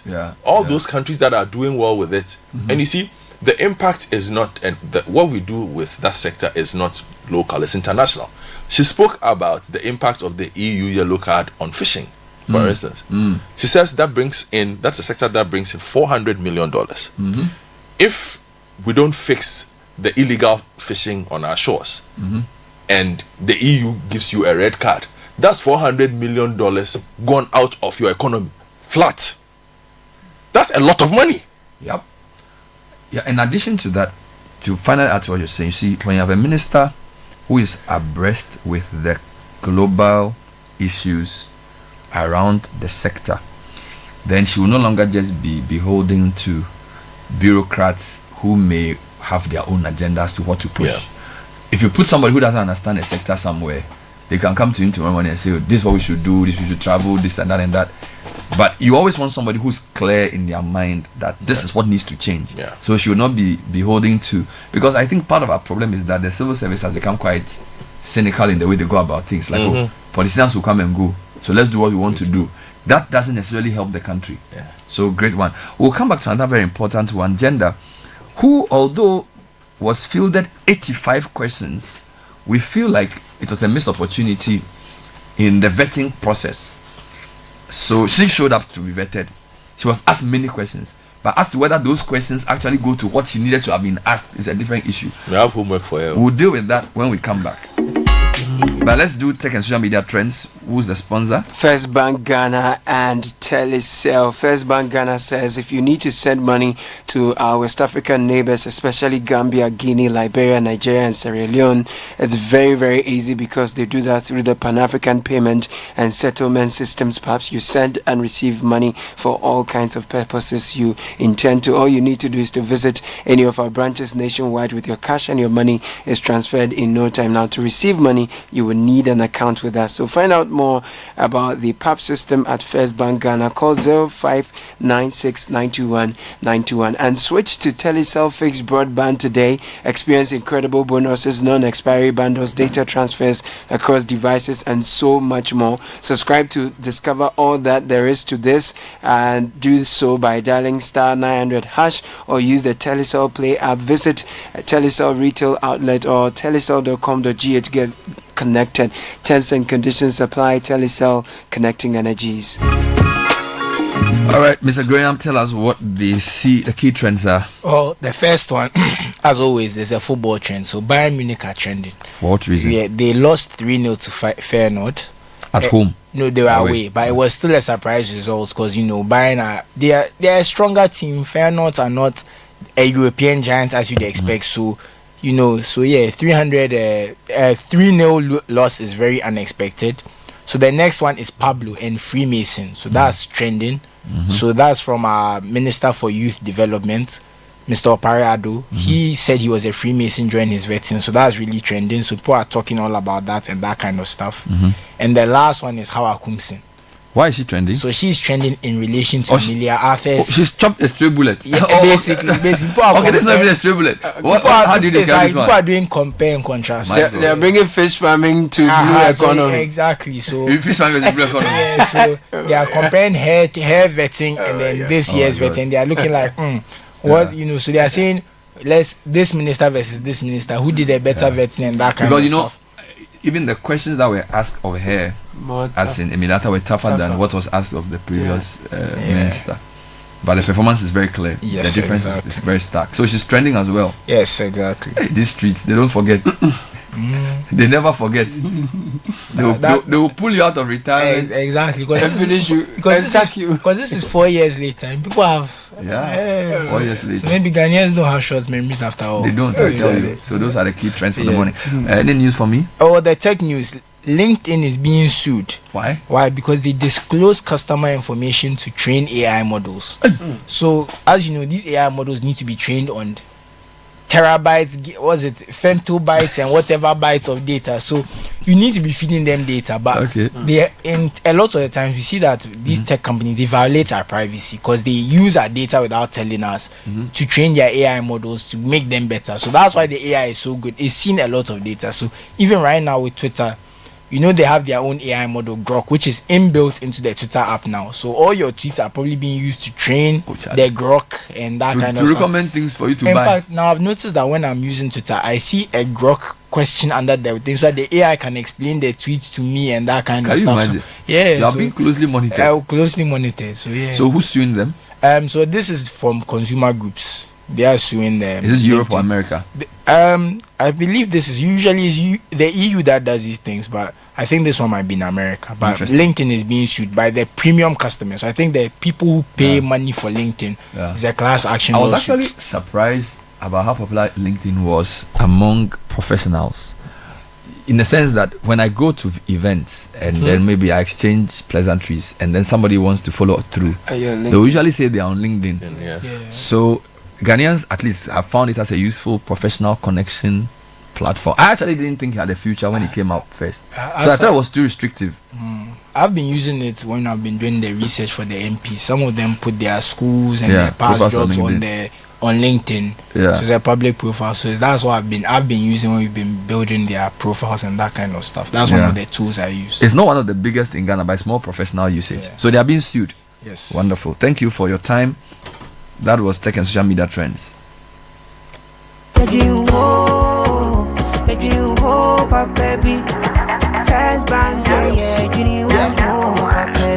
looking for a bank to rely on, Let me give you a shoulder to lie on. Would we sick to banky baby? No lie, only one place where I get my eye on. Make I introduce you all to First Bank, the best services in the world, first rank. Customer service, everything is well planned. I make music, I travel, I sell land. They be my reserve tank. Cause every time I know my money's safe. Universal banking ain't in me here on the date. I'm a busy person, me no need time to wait. Now you to Spain, even when I'm in the States. My me blue shirt. They tell me office a chilly, but who cares? Cause I bank with the best. I'm lucky, I'm too blessed. When it comes to First Bank, it's too west. Everything is you first. Woo! Nobody feed do I'm like us. Do I'm like us. First Bank we treat you first. Treat you first. Somebody see yeah. Think about you first. Think about you first. You first. First Bank. Auntie T, I beg, fix me go betete Ghana. No gari, no oil, no plantain, just beans then eggs. Hey, bruh, that be dangerous combination, no. Problem no day. I feel handle am. For Telecel, with the Bob say everybody gets what they like. That be why Made For Me bundles day. Based on your usage, you fit get your own data and call packages. Fala! Made For Me bundles like the way you want them. That *530# then buy Made For Me bundles today. Telecel, connecting energies. Join the conversation on the Citi Breakfast Show on Facebook at facebook.com/Citi97.3, Twitter at twitter.com/Citi973, and Instagram at instagram.com/Citi973 with the hashtag CitiCBS.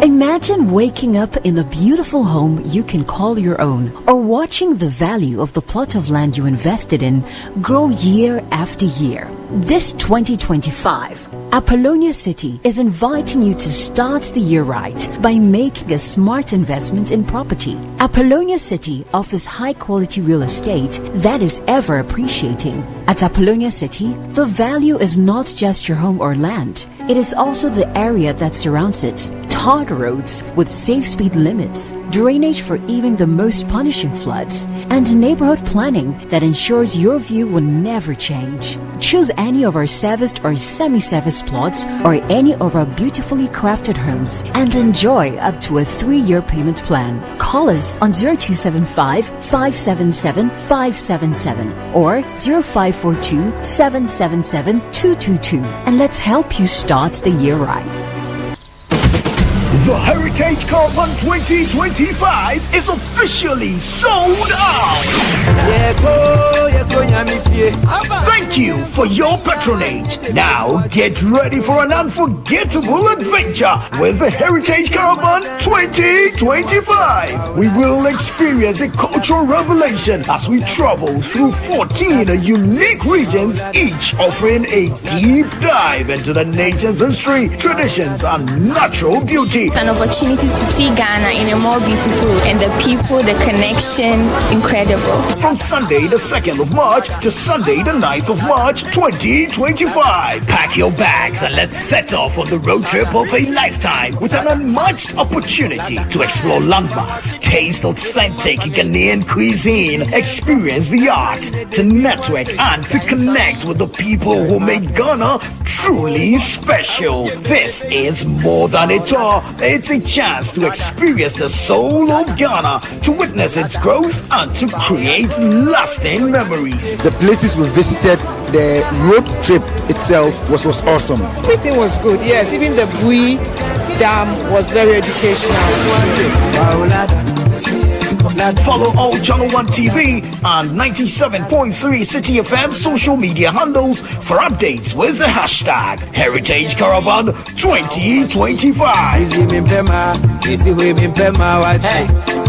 The Heritage Caravan 2025 is powered by Channel 1 TV in partnership with the Ghana Tourism Authority, with support from 97.3 Citi FM, and proudly sponsored by the National Lottery Authority, Hollard Insurance, and Omnibasic Bank. Terms and conditions apply. What if we told you that your next adventure is just a tap away? That's right. With Republic Bank Visa credit card, it's your time to win a staycation at some of Ghana's luxury beach resorts, 5-course dinner, a full-day spa service, or the ultimate, an all-expense paid trip to Dubai, the city of gold. Every tap brings you closer to winning in the Tap Win and Fly with Republic Bank promo. Whether it's Infinite, Adishi, or Classic credit card, just keep tapping to win. New customers are welcome. This promo is regulated by the National Lottery Authority on the Caritas Lottery platform. Terms and conditions apply. Republic Bank, we're the one for you. This is the Citi Breakfast Show, the city's biggest conversation.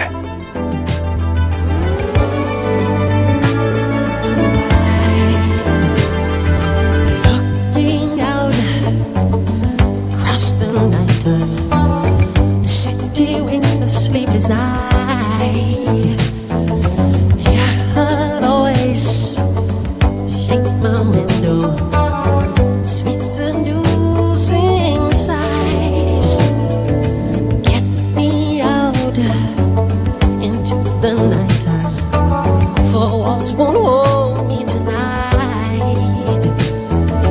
If this town is just an apple, then let me take a bite. If they say why, tell them that it's human nature. Why does it do it that way? If they say why, tell them that it's human nature. Why does it do it that way? Reaching out, touch a stranger. Electric eyes are everywhere. See that girl, she knows I'm watching. She likes the 12 minutes past 8. We're still on the Citi Breakfast Show, bringing you some quick highlights from the vettings. 6 nominees have been sworn in. There will be more vettings in the coming days because there are a few names that came up a couple of days ago that are yet to be vetted. But are you ready to drive innovation and take the next step in your career? Apply for Ashesi University's master's programs, which combine world-class education with African relevance. Regardless of your career aspirations, an Ashesi master's program equips you with the skills, ethics, and network to lead boldly. Applications are open for our 2025 cohorts. Learn more at ashesi.edu.gh. And the future of solar is here, and it's more affordable than ever. Translight Solar, your trusted brand in solar solutions for the past 10 years, is making it easier for you to own a reliable power system with solar. With our special flexible payment program starting from 49,000 cedis, you can now power your home or business with just 30% upfront and spread the rest of the cost over 24 months. Yes, it's that simple. Say goodbye to doomsaw and high electricity bills, and hello to uninterrupted sustainable energy. And this is our 10th anniversary. We're celebrating you be among the first to take advantage of some discounts and giveaways for the 10th anniversary. You can reach us online, translightsolar.com, or call 050-424-9229. That's 050-424-9229. Translight Solar, wherever there's sunlight, there's Translight. Alright, so let's go back to vetting. The other minister nominee who was vetted was the nominee for gender, children and social protection. I think yesterday was the Women's Day. And she had a longer session. In fact, we've done the timing and the breakdown of the questions. She spent 1 hour 37 minutes answering 95 questions. Top 4 issues: Women's Bank, LGBTQ plus school feeding, and affirmative action bill. The CV questions, almost 37% of the questions were on a CV. 71 questions asked by Afenyo Marking. Of the 95, he has 71. Most on CV. A few questions on personal, manifesto, promise, and current issues. Here are highlights of the vetting. How will you advocate for the extension of maternity leave from the current 3 months? Because we are all aware it's 3 months now. How do you intend to, and how do you plan to address the concerns from employers who may resist? Because I have a company, I don't intend to get women to go on 4 months, but That is in your manifesto. How do you intend to address that? Thank you. Thank you very much. I think men were or are still advocating for paternal leave, and if it is important for them to take a break to support the family, then it is more important for women to have a prolonged period, not only to take care of the children, but to also properly heal. And so as an employer, I will encourage you that if you even have the opportunity to take care of 6 months, please do that. But the other way is on a more serious note to do that, creating daycare in the company that makes it child friendly for the women to bring the kids there with a little support from the company or the organization, so that they don't have to be worried. Psychologically, the woman can be present or physically present in the company, and yet the mind is at home. And so you can have her being there working for you, but to have the utmost output, it is better we make sure that there's holistic care. And so I will sit with all stakeholders. There are CSOs who are deep into it. There are lots of advocates. I will join them to look at what is best, ensure that we push it. And if Ghana and if the people of Ghana agrees to it, surely I will be the #1 champion. Thank you very much. A follow-up. Very well. So are you intending to advocate for paternity leave? I would love to advocate for that, but I also love beyond that to ensure that there are some measures to ensure that when the men take the paternity leave, they actually spend it with the family. Chairman, clearly from the manifesto, you realize that the intention is to address the current bottlenecks that we have around school feeding and the capitation grant. In our manifesto, we want to end to even the private schools. And from my checks from the ministry, there's an indication that about 40 days have been 31 days in arrears in terms of what is owed the caterers.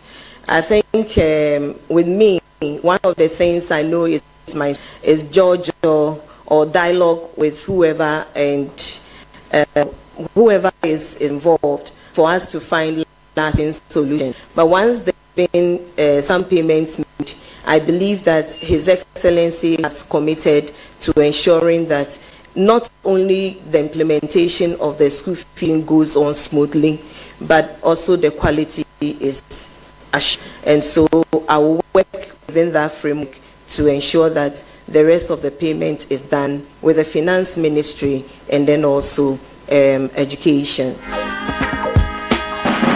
So that was the nominee for Gender, Children and Social Protection. We noticed a reduction in the time of vetting yesterday. I think because there were 5, mostly 1.5 hours, maximum 1 hour, 45 minutes. In the earlier vetting, we had 3 hours, in some cases even 3 hours. So this is pretty basic and straightforward. Now, Godfrey, I feel your concern is more about not necessarily the nominee, but about the questioning. What's your problem? Yeah, maybe a bit of both. Okay. My takeaway from her vetting was that it was a missed opportunity. To the build up to this, I had spoken to you about my expectations of the ministry and how important it is, because again, just to track back on that, the ministry is women. No, it's gender. It's gender, children and social protection. So gender is the definition of gender as a social construct. We can break that down. That's men, women, children. We go through that. Then there's the children, and then there's social protection. It's a large part of our society. Okay. When you listen to the questions, they basically broke it down to some very important themes. the maternity leave was an essential question that needed to be asked because we are not doing very well with that. A lot of countries seem to have moved towards the 14 weeks, 6 months. Ghana is still doing the 12 weeks. The paternity. They didn't ask the question about the paternity leave. She didn't give a lot more detail because it's something that we know is at the legislative phase. Yeah, he just asked it very broadly. Very broadly. He didn't. I went again. There was a significant amount of time spent on school feeding, which is what we seem to have reduced the ministry to. It spends a lot of its time with school feeding, solving feeding problems, making sure caterers are paid. I would have been interested in knowing the link between, because the NDC and what they've said about how the ministry's database, particularly because of what it does with LEAP, and I'll talk to you about LEAP, and how that data can be used with the idea of free senior high school. Okay. Because it's about who has the ability to pay with them, right? And LEAP basically is a list or a database of people who are very vulnerable and cannot provide. And that is something that they do. Again, I would have been interested in hearing even about just the expansion on LEAP. From her or from the questions? Both sides. Okay. You know, both sides. Because LEAP is one of the most important things that runs through that ministry, that particular ministry. I didn't get enough on social assistance. She spoke broadly about we'll put in place something for vulnerable people. Okay, the answers were, if you listen, the difference between her and Madam Emilia Arthur was the specifics and the very detailed, technical, so very general, very detailed technical specifics of Madam Emilia Arthur in a very technical ministry. So is the gender ministry. It's a very technical ministry. But she was not appointed as a technocrat. No, I'm not saying. No, okay, make plain. Like she was, they usually say that these ministers are the policy leads and that type of thing. Yes. So it's more like being able to. But here's the thing: she has a background in this. Does she? Yes. I mean, I thought she had a background in local governance. Not just that, she has a background. If you go to her website and her personal profile, she leads with her achievements in the gender space and child protection space. I didn't pay that. That is what she leads with. A lot of associations and that kind of stuff are bound to this, that. It's all there. As a digression, though, the nominee for Fisheries has actually done more academic work on gender. Maybe they should have swapped them. You know, again, we don't know. On the social welfare services, I wanted her to spend a bit more time and be definitive. Perhaps the questions didn't give her the opportunity to spend some time on what we know is a very weak social service system. What do you mean by social service system? No, when we talk about that, I'm talking about groups who need special care or would otherwise be denied like basic access to basic services and the likes. We know if we are to have a conversation about the social welfare department, if it does even exist these days, you can ask them what it is that they go through. Okay, we've had conversations about street children, we've had conversations about the state of orphanages, who supervises those things, conversations about adoption, conversations about guidance for children, and how thorough it is, and how decisive it is. Those were some of the things I also wanted to hear. But like I said, I'm not blaming her too much because sometimes the questions also don't allow you, but perhaps there was also an opportunity for her to showcase a bit more of what she has in her toolkit than what we saw yesterday. It wasn't a bad vetting, but it was okay. I get you. Which aspects of society do you think the ministry needs to focus more on now that, how do I say, there's a reset supposedly, so there's a new government. We've seen the challenges that previous administration faced and how they even construed the ministry and the kind of people they put there, and it never really was given the seriousness. For example, we've said before that this ministry attracts a lot of donor funding, but there are times where we have to even prompt on air that this has to be done because maybe the person in charge of the ministry is not in town or they are focused on other things. Okay, so what do you think her priorities should be? You said you have an assignment for her. What do you want her to do? No. I mean, I just need a bit more decisive care. And the two were just very specific cases that of personal interest to me that I wanted to mention. I would add that later on. But I'm very interested in what they do with the secondary schools. and not the school feeding alone. I'm just talking generally about secondary school, figuring out who, because I think this ministry needs to play a great role in figuring out who can pay and who cannot pay. If they were to do a means testing of some kind, it means because that is what they have said they want to do. So, and that is very, very important because that impacts money that is available even to do other things. For me, also a strengthening of the social welfare department, social welfare services, child services.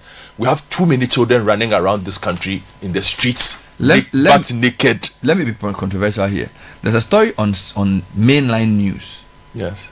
Of a statement issued by the Ghana Police Service about a woman who's wanted for something. I'm coming. So this story is in the Daybreak and a few papers. Yes. So there are two angles. One all over the internet as well. Good. So this is what's happening. On one side, the story says the police in Achimota have issued a warrant for the arrest of them. They name the lady. Yeah. And then they describe her. Then there's another group of people who have stories about how she's been abused in a relationship. Yes. Okay. Ordinarily, would a ministry of gender, should they be interested in such a story? You should be, because there's a child involved and there are children involved. So even though it may be a matter even in court, it is a matter in court, but the ministry can take a personal interest. You see, the personal interest of the ministry means that things move in a certain way. So once it's been brought to their attention in the news publication, they should go. The minister is not interfering, but the minister can indicate that I am monitoring how this case is going. Yeah, because there's a child involved. There's a child involved for her. Okay. There's a man involved, there's a woman involved, and we cannot sit here and break down the case wherever everybody has their side of the story. My one disappointment, though, the Ghana Police Service really need to do better. If indeed this statement did come from the Ghana Police Service, need to do better. It has their stamp. It has their stamp? Well, at least in the newspaper publication on the front page, they put it there and because I'm a bit hesitant, because we do know that the police are realigned how they communicate. What's wrong? They communicate in a very specific way. I mean, how should I read it and then you explain? No, you don't like the way I don't like the way it was written. I think that was it like demeaning to the person? Yes. What's her name? The Karen, the woman who runs the PR of the Ghana Police Service, Akrofi, Madam Akrofi, very, very good PR person. She needs to sit her people down and train them on how to write some of these things. This was signed by Superintendent of Police, Head of Public Affairs Unit, CID. The language that has been used here is meant to portray the woman in as very Riasiniba. No, you're right. Like, because they describe her I don't in want a way. Yes, you are describing. She's a worldly woman. They are prejudicing the public, basically. Yes, and the way they put it on the front page, you have a point. You know, police language cannot be written like that. This is police. It is not a press statement written by her family. So it should be purely factual. It be purely factual, which is why I'm hesitant to believe this actually came from the police. If indeed it did, Madam Akrofi should recall what's the person who signed his name. Well, to be fair, this is the CID, and CID, they do their work separately from the main line, I suppose. Then whoever it is that runs PR for the CID should also call this person and train the person on how to write. Hold on. Are you saying that just by the addition of, because if you want somebody, if somebody is wanted, you have to describe the person physically. Yes. So they speak about, and I'll go into the details, the date that they want the person wanted for whatever reason. They call it unlawful child removal. Yes. They give the person's age, the person's height, and then the person's complexion, and the person's sort of whether it's slim or whatever. And the one defining and then feature they came out, is she has a tattoo on her right breast. That's the one defining feature of the person, outside of the height and everything. I don't know why they added that. And then talk of she's a native of a certain place, and then so for instance, if it were a man who had a tattoo on a certain part of his body, and by that I mean the tattoo is, let's say, his inner thigh, would we write that we are looking for a man with a tattoo in his inner thigh? You're right. So are you saying, but I don't, okay, so that describing the tattoo on her breast, you feel did the police search the woman and found that she has, as one of the things that the police have ascertained as a definitive feature of her, is that she has a tattoo on her breast? Good point. And if you see a person walking clothed, how would you know if there's a tattoo on their breast? That's the main. It's almost because it's not even something that somebody who sees a person will know, unless. So I get your point. Stick with what you know. So stick with the height, stick with whatever, and then move on with it. Anyway, and then the second one, Bernard, so this one is early homework for Madam Emilia Arthur.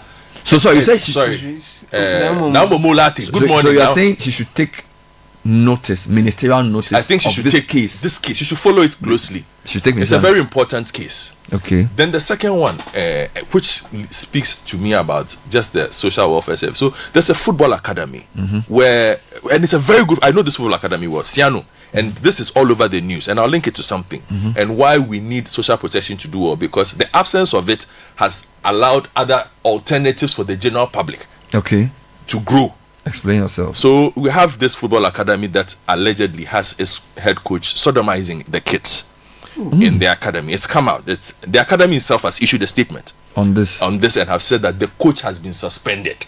Which means they sort of want to investigate or something. But I haven't seen a statement from the Ghana Police Service on this or any of their divisions officially on this. Because as soon as something like this happens, it's not one child that attends that academy. There are a lot of kids who attend that academy, who learn how to play football there. So as soon as this came out, the natural response would be for our social or child welfare department to move there and immediately remove the kids. Because the suspension, so-called, of this individual does not mean that the kids are no longer endangered. We don't know who else has been sodomizing the children there. So the academy should not be left to deal with the matter on its own. No. As if by issuing that statement, the matter has been solved. Exactly. You see, and the reason why I'm saying this is because this case was not reported to official outlets. How did it come was out? Reported to Antenna. Who is Antenna? Radio personality in Kumasi, who ends up dealing with a lot of these matters that normally should be at the offices of the Child Protection Services or DOFSU or something. But these cases end up being reported there first, and then later on end up on the other side. I guess it's because of the role of media, in the sense that most people feel like because they don't have power or money, if they go to the police with a case, our police generally are very patriarchal. So you go as a woman, your husband is beating you, they say, you understand? So if you don't tell your story through the media to generate that emotion, the police will typically not be sympathetic to you. This is the way I've seen people usually come to media because they believe that the institutions set to help them don't really want to help them. My attitude towards this normally is not even just about the narrative. Most for me it's about the victims. So I'm saying, who is more important in this? If you go to Antenna, is the victim protected there? No, she has thrown light on the issue to force duty bearers to act. Yeah, but the point I'm making is anonymous. This, not even the police. If our social protection services work properly, you should be able to inform the social protection directly, not the police. Which is why I'm saying the ministry has work to do. So your point is that they remove, beyond going to Antenna to tell her about her matter. Yes, there should have been Antenna should not have been under in proper states. Antenna is not your first point of call. But that's how things work in Ghana. But that's why I'm saying that she has work to do. So that no, I'm not. I agree with you, but I'm trying to also say that in a way, bringing Antenna type of programs, the former Mami Dokuno kind of programs in, helps because our duty bearers are generally lazy. Yes, they don't want to work. They are not interested in helping the people. So usually, if you don't put pressure on them by highlighting the issue, in fact, if you even go to them without going on media, they will try and hush the issue. Do you understand? You go to, and I'm happy with the new people at DOFSU.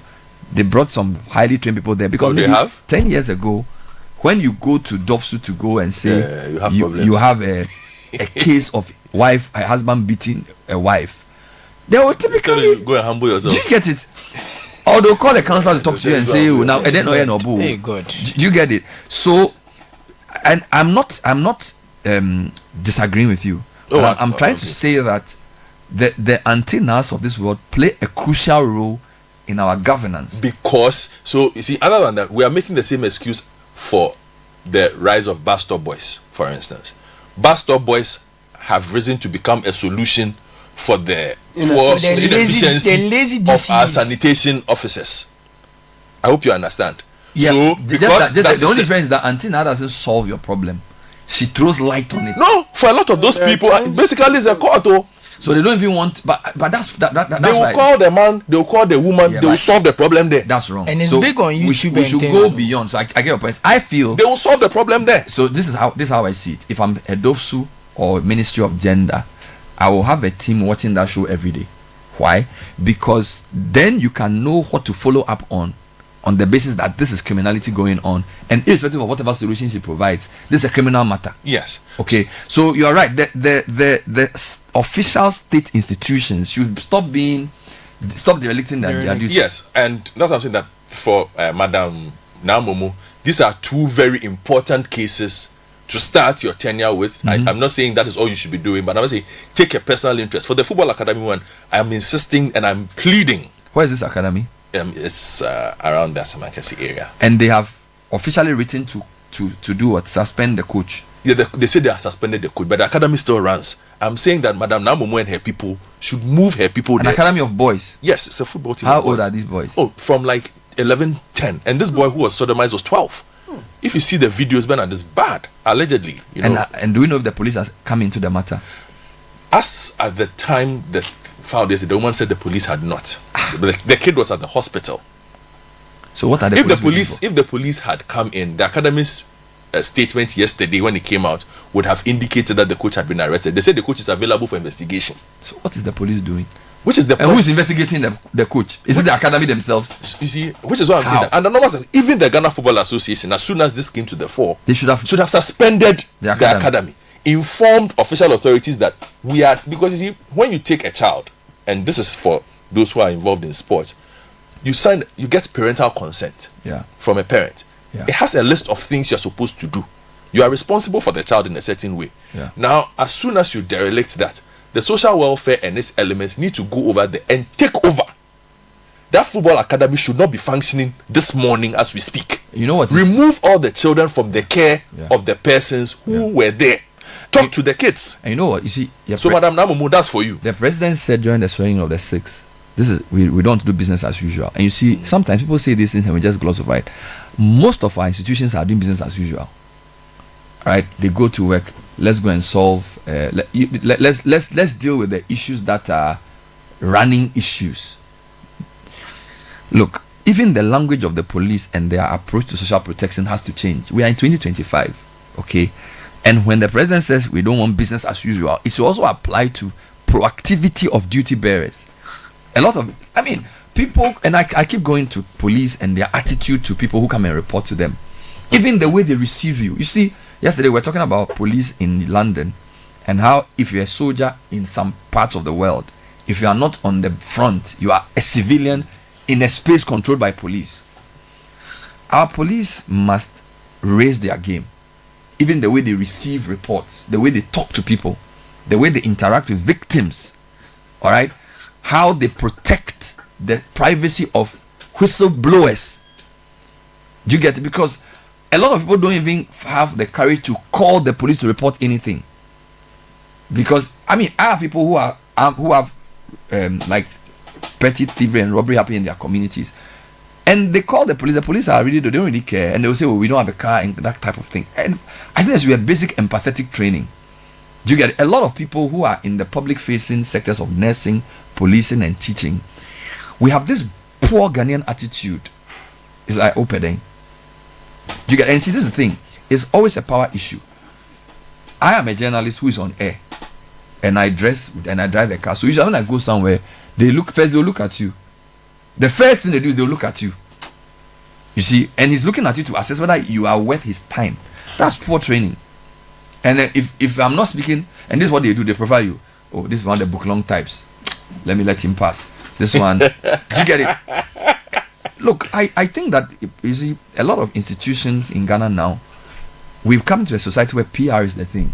So watch it. Just let me tell you something. Now that they've appointed people, just wait. People start writing articles. Why Susu Graham is the best person at the National Sports Authority. They started.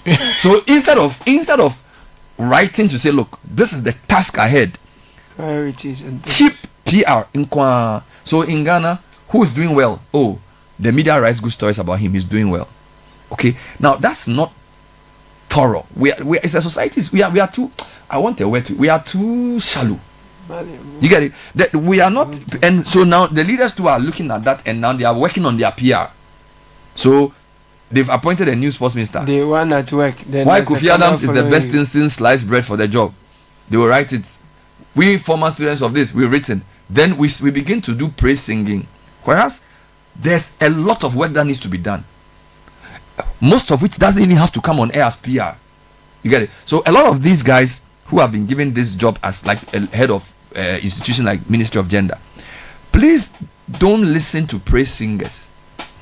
Assess the situation of the ministry and prioritize what has to be dealt with immediately. If you need media, media will support you. Media should not be a tool for amplifying and self-praise singing. That's what we reduce media to. Oh, Charlie, you're a journalist on there. Say something good about me. No, just do your job. Now, if you need media to help in your work, for example, you can tell media, please inform the public that they should not be doing this. We are very happy to do it. But don't see us as people who are there to support you by always saying good things about you. We don't build societies like that. We want to build a society that is actually working. And you see, I hope, and this is the other thing that happens. President has given a job.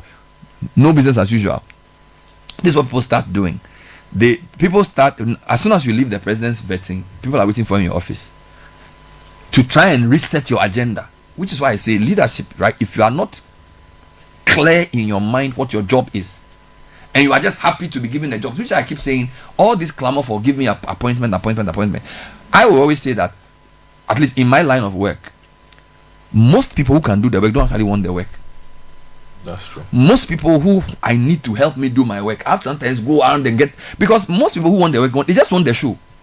You get it? So me, if you are lobbying plenty, I ask myself, do you know the sacrifice you need to be a public servant?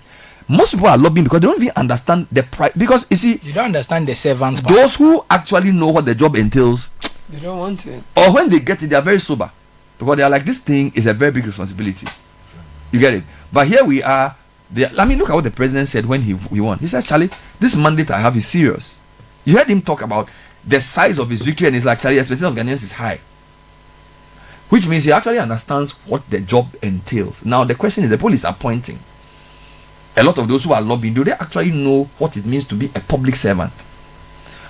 Do they have a vision to transform the sector based on the mandate they have? Because if the president says you are doing a reset, you can't go and be behaving the same way. Okay, so there has to be a lot of mindset shift in this our country's leadership conceptualization. And I'm happy you've given Namomo 2 jobs. Follow the case. But as for the Siano Academy, she should go and remove the children from there. And she can go there today. Yeah, she should go and remove this one. She can go there when she's sworn. Yeah, but she can send some people to go and remove them. And just to add to that, so even speaking on the FA part, it's a big part of the FA knowing who can be around children. And this happened for an Everton player. He was investigated for child porn. So the FA banned him because there's youth players around. If you're in the club, you deal with those mascots who work with you. You are dealing with children all the time. So the FA, they banned him straight. In a country that takes things like this they seriously. banned him straight. They didn't even let it. Once he was being investigated, they said this is something so serious. This person cannot be in good conscience allowed to be around children if this is something that is proved to be true. Back home. And then the next thing I want to talk about is even speaking about this domestic violence issue with the woman. New incoming gender minister, she's a member of the National Coalition of Domestic Violence. So this is something she has put in her own documents that she is something she's concerned about. So we should see that concern, because if you read the story, just to go back there, harrowing abuse, she said it started when she was pregnant. Now the child is about 5 or 4 or whatever. She said the abuse started when she was pregnant. So she's claiming that the man has been abusing her for years and she's now trying to escape. This is her side of the story. So we're not saying that she should go and make a decision, but this should be monitored very closely. Right. And it's a public interest case. And we are seeing pictures of a woman with black eye, her face is swollen and things being posted online. So it's like, where are these pictures coming from? So it's a very, like when you read the hair side of the story, it was a very long read. What we need to know though is that in Ghana, usually the person who first gets to the police says the agenda. So we need to, which is why we need professional police and professional media too. Final point on this before I come to the next nominee is that we in the media, our job also includes follow-up. Okay, so like you raised this football academy thing. there has to be some follow-up to keep it consistent in the agenda, because the touch and go doesn't really help solve. You get it? Because every day somebody wants to tell you something new to do. All right, but there are so many things that when we touch once and we leave, they don't get done. All right. So let's Caleb, Bernard, if you allow me, please. There was a point she made about daycare at workplaces. Yes. And the angle was that daycare at workplaces is the future, which was cool and good to say. In the recent call for constitutional review and all, one of the points that was raised by the gender activists on the panel was the fact that if you go to the gender ministry, the old building does not have a daycare center, and that can be pardoned because it's an old building. But there's a new building, and even that does not have a daycare center. For the ministry? For the ministry itself. And you know, a lot of... but she's now going there. So I said the ministry should lead by example. You see, because there are a lot of things that, I mean... It is there are women who work there. You get me? So if you have a building that's supposed to be advocating for persons with mobility challenges and is not disability friendly, then you don't even have confidence to go and report your issues there. I get you. Do you get me? So daycare at workplaces is an important thing that needs to be looked at, because, and there is also the issue of contract workers, where a good number of women who are working in private and government organizations are contract workers. So they don't belong to unions in their organizations. They do not have any union to assert their rights or anything. If you are pregnant, usually you are done. By the time you're back, they've employed a new person. So now she's pushing for, maternity leave to be extended. A lot of people think that, well, there are real teething issues that career women who decide to start families are facing. So perhaps before you think of extending that, you need to deal with the realities and practicality of women who are career women and decide to have children. The kind of things they go through, because the third party employers will actually terminate your contract, and already you're not earning much because your salary goes to the third party and they slash it before you get yours. I remember we've had this conversation some of what you're saying on this will network be before on the plate of Rashid Pelpo, who's coming in as the employment and labor minister. Some of this will be at the table of Dominic Ayine as minister for justice, because I think beyond the police and the way they treat people, our courts also need to be more friendly to victims. All right, so the thing is, we can't work in silos. A lot of the work at hand, which is why the vetting is important for me, and which is why I think the vetting helps me shape my expectations for the ministries. Okay, so if you listen to a nominee, you will know if they have a plan or not, and if they actually know what they are going to change or not. Okay, so let's take a breather and come back and do the final two briefly. Okay. The nominee for trade was vetted, and interestingly, she had the fewest questions to answer of the four women, which I thought was quite curious. We spoke about this on Monday, because trade, industry, and agribusiness, in my view, is the most important, apart from energy, of the economic sectors. So the economic sectors are trade, finance, agri, transport, energy. For some reason, trade has been the vetting was very casual and the very familiar. All right, fine, we don't want you to necessarily grill the person, but it's a very important role, and the time spent was very short as well. We'll deal with that when we come back. But let's talk about Central University and the programs they're offering. Yes, please. Central University is inviting applications for this academic year. This follows their newly accredited programs, added to their bouquet of undergraduate and postgraduate offerings. So we have MSc Accounting or MPhil Accounting. We have MBA Human Resource Management, MBA Entrepreneurship, MBA Finance or MBA Accounting, all going for 18 months. MA in Education or MPhil in Education, Bachelor of Public Health or Postgraduate Diploma in Education. So apply now. Enjoy flexible payment terms. There are exclusive discounts for alumni, ICGC members, their pastors and their children. So call 03070205540 or 0302396189. Visit the website central.edu.gh for further details. Central University, raising transformational leaders through faith, integrity, and excellence.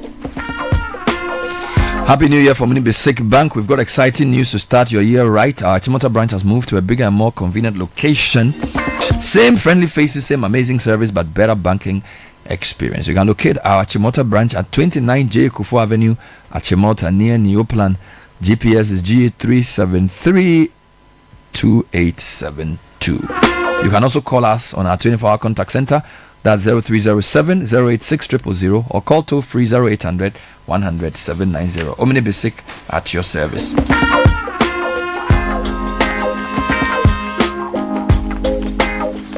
And are you getting good insights from your data for decision making? Well, join the data analytics revolution and empower your team to work smart, save time, and deliver insights from data using the world's most powerful business tools, Microsoft Excel and Power BI, as well as ChatGPT and Copilot. Finance Skills Hub offers hands-on practical training to corporates and individuals in data analytics with Excel and Power BI, leveraging AI tools to improve your productivity at the office. Register for our next batch of training at finexskillshub.com or call 0244 782 356. You can also visit finexskillshub.com to sign up for our corporate and individual training sessions. And Royal Kingdom Estate have some special lands available for sale. Prime places like Accra and Ibri, starting at 90,000 cedis. We also have flexible payment terms, affordable homes ranging from 2-bedroom and premium furnished apartments for short rental at East Airport. Go to email info@royalkingdomestate or call 055 755 5905.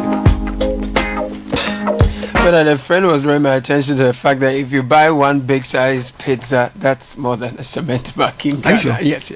How much is a bag of cement? A bag of cement is going for like 82 and 105. And pizza could be anything from 55 to 100 and something, 106. But the point is that if you want cement, you're doing any project this year, one bag a go day. For diamond cement. One bag a day. Yeah, if you reduce your pizza intake, you also go for diamond. Buy one bag a day, you get 5 bags a week. You're good to go. You can get 5 times. You're just 20 good bucks to a month. Charlie. And times diamond 12. cement is the name if you You want. can build a small chamber and hall. You understand? So go for diamond cement. They have quality. They have 42.5 hour grade on the market. 32.5 hour grade also is the number one choice. Please choose diamond cement. Locate them nationwide. Their factories are in Aplao, Takrady and Buepe. The number to call is 0244 313 368 0540 111 978 or 0202 021 175. Diamond cement is still as hard as a diamond. All right. Let me also ask you about Heritage Christian. Heritage Caravan. Yes, this morning Caravan. Someone is asking for details. Yeah. Unfortunately, well, we got into a point where now we are fully sold out, and so what we're doing now is to basically get ready to move on the 2nd. We'll tell you more about that in coming days as part of the Heritage Month itself. Now, there are a couple of comments coming through that I felt you should read before we go into our next segment. Yeah. Some highlights of the rest of the vettings. So, Courage from Koforidia says the most important thing I learned yesterday was that men don't like to misbehave in front of women. That's because the vetting of the women nominees was so coordinated and good to watch compared to the men in the previous episodes. I enjoyed Honorable Elizabeth Ajari and Honorable Amelia Arthur very much. Courage. Thanks. Bernard and team, tattoo on the woman's breast can be seen depending on the way she dresses. Okay, Kwame from... No, Kwame, I think that the description of the police of the woman is not justified. Yeah. So let's not even try and let's not even go there. The social welfare department needs a lot of reforms. They have no intervention. Forget. They have no interventions for those who need social protection, and when a person wants to intervene and adapt, they frustrate the person and take all sorts of money without giving receipts, you claim. Okay. Was there a question on social welfare department for the minister nominee? I didn't hear anything. You know what? I just want to say something. You see, when we are in media and parliament, we should always relate with ordinary people to know some of the challenges they face. Because, see, a lot of us don't resort to these agencies because it's not within our regular day. Yeah. But trust me, this social welfare thing, if we made it more visible and we equip them, it will solve a lot of our social problems. Let's go on. Right, Bernard, this, I think we've taken care of social welfare. A relative was beaten by a husband after reporting to the police, and Dovsu, the lady in charge, asked my relative what she did to receive the beatings and then went on to question her as a wife. So why won't victims go to the media? The church will tell you to pray and be submissive when you're abused. See, there are lots of issues that if victims open up, big people will be jailed. So yes, I agree. We have a lot of work to do. So let's empower the minister and the ministry. Let's give them. If we say we don't want business as usual, this ministry was one of the most important ministries in Ghana for where we are going. Let's give her the resources and let's monitor to make sure that she does a great job. Let's go. Akoto, please, where's the Child Protection Agency on this soccer academy issue? Should this take the minister to get this matter investigated? In Ghana, at the moment, it looks like it should take the minister to get it investigated. So that's why I'm bringing it to her attention. What is the name of the Child Protection Agency? Which one? Is there a Child Protection Agency in Ghana? It falls under Social Welfare Protection, the Social Welfare Department. Bernard, Komla Mali is saying that for him, he doesn't enjoy the antenna shows. He doesn't like them because the information, the marital issues, unacceptable words, it actually pollutes the minds of younger people. It's like Jerry Springer.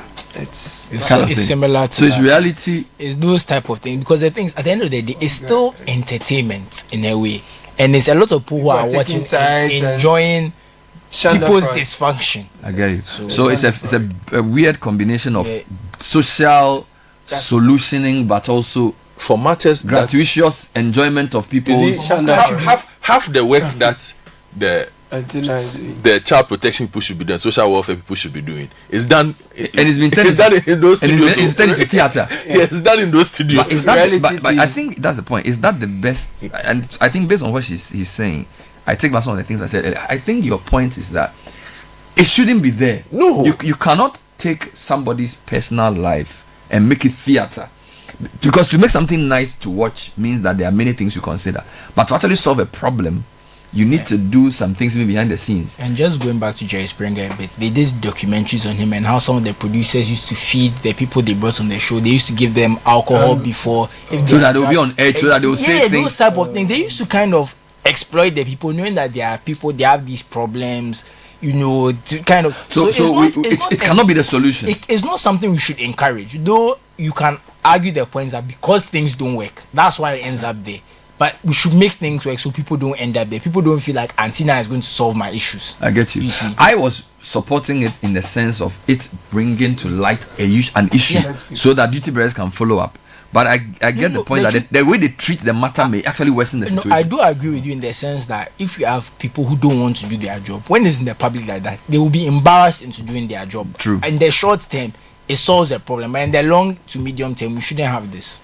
Bernard, it's sad when we heard that Siano Academy in Amasaman, Abenasi coach is sodomizing the said boy you provided. And my junior brother is a former player of the academy. I went to the social welfare office at Tema West with my sister-in-law to report her husband from whom she was separated for preventing her access to their child. The staff there told her marriage is hard. So she should go back to her husband. This is a man who was physically and mentally abusive. She even showed them pictures of the wounds she got when he beat her up, but they kept saying she should go back. That's when I lost faith. No, that's true. This is a very common story. Don't even be surprised. No, it's more I want to go back. You see, he even mentioned the name of the child. These are the type of things that the show doesn't care about. We shouldn't have the boy's name out there and that kind of stuff. Yeah, I think, but you get what I'm saying. The fact that he knows the name is part of the problem. So, which is why the show cannot be the solution. Yeah. So I take that point. But Julia's point from East Legon is very. So look, do you know what we should do? Don't worry. We have a role to play as media, which we should do our own vetting.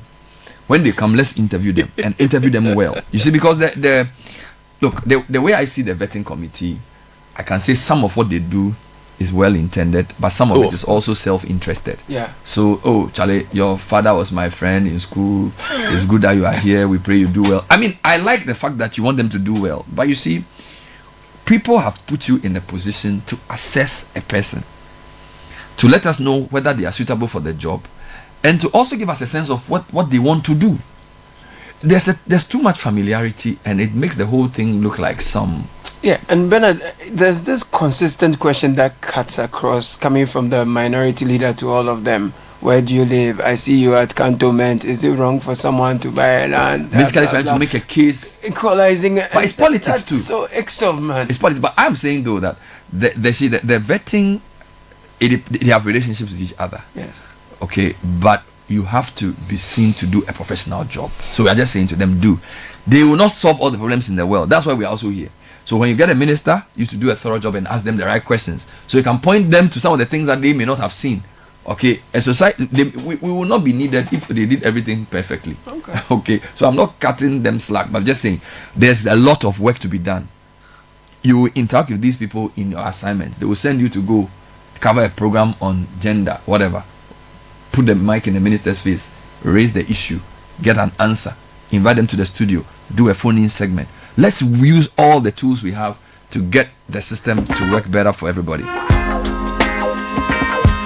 All right, let's deal with a couple of final announcements, and then I'll play a quick excerpt of. Should I do tourism or trade?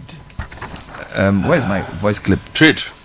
Where's the voice clip? Trade vetting. Okay, so Caleb, tell me about this, and I'll do. In the meantime, if you have a job but the salary you get is not sufficient for you at all, or you're looking for a job, Kai Oesco Limited is organizing an event to teach you how to start a business on the internet using your own phone or computer. So the venue is the Accra Digital Center, Kwame Nkrumah Circle, Accra, and it's Saturday this very weekend. Time is 9:30 a.m. and the rate is a cool 200 Ghana cedis for registration. The training is actually free. So the topics for the event is how to start a legitimate business on the internet and make money part-time or monthly, how to market your business on the internet and make money, how SHS students or university students can start a part-time business online using their smartphones while in school. Kai Oesco offers consultancy services to companies that need digital marketing service. So call 055 841-4841 to book a seat. All right, here are quick excerpts of the vetting of Trade Minister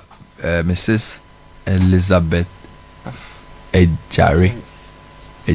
I think I got the yes. Ofuswe Ejari. I have walked quickly through the ministry by a briefing I received about Commander Sugar Factory. I've been told that as we speak, it is not operational. And one of the major challenges the factory has suffered was the lack of raw material to feed that industry and some missing parts. I've also been told that monies were released to solve these problems. And the total health of the factory should be done after an evaluation. And so I will work to ensure that we know the actual health of the factory. But it's obvious that we need that factory to work for the benefit of Ghanaians, because we are importing about $500,000 worth of sugar into this country. And so once I take office, I will work together with the ministry to ensure that we assess the health of the factory and do whatever it takes to put the factory on stream by whatever means to ensure that Ghana benefits from that monumental project. Madam, how long do you foresee that it may take for us to operationalize this factory? I have paid a visit to the place. Everything is intact, and we are ready to see it operational. So what is the timeline that you would give to the good people of Commander Edna Eguafo Abrem? Thank you very much for the question. The answer is expeditious timeline. Thank you. We all know that one of the factors confronting Ghanaian businesses, apart from the fact that we have, as described by experts, that we have weak entrepreneurial ecosystems, is the fact that Ghanaians as entrepreneurs find it very difficult to compete globally. I mean, let's be very honest. They always complain about Chinese, Indians, and co taking over businesses and even going to retailing, which is against the law. And we all always concentrate on the systematic risk factors, being the macroeconomic risk factors and also capital. But I think there's an issue with company-specific risk factors being unsystematic.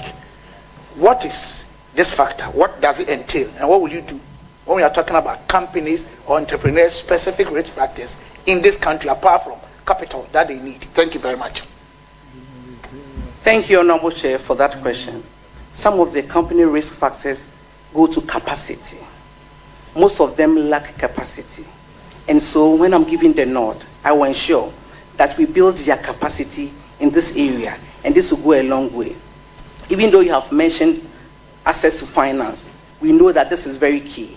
And so I'll be dealing with the Minister for Finance to see how we are able to make available finance for these companies to do their businesses and for the business environment to thrive. Because, you know, as a government, if you do all these things, it looks like you are helping the entrepreneurs. But at the end of the day, you are creating jobs and you are stabilizing your city and you're having a strong economy.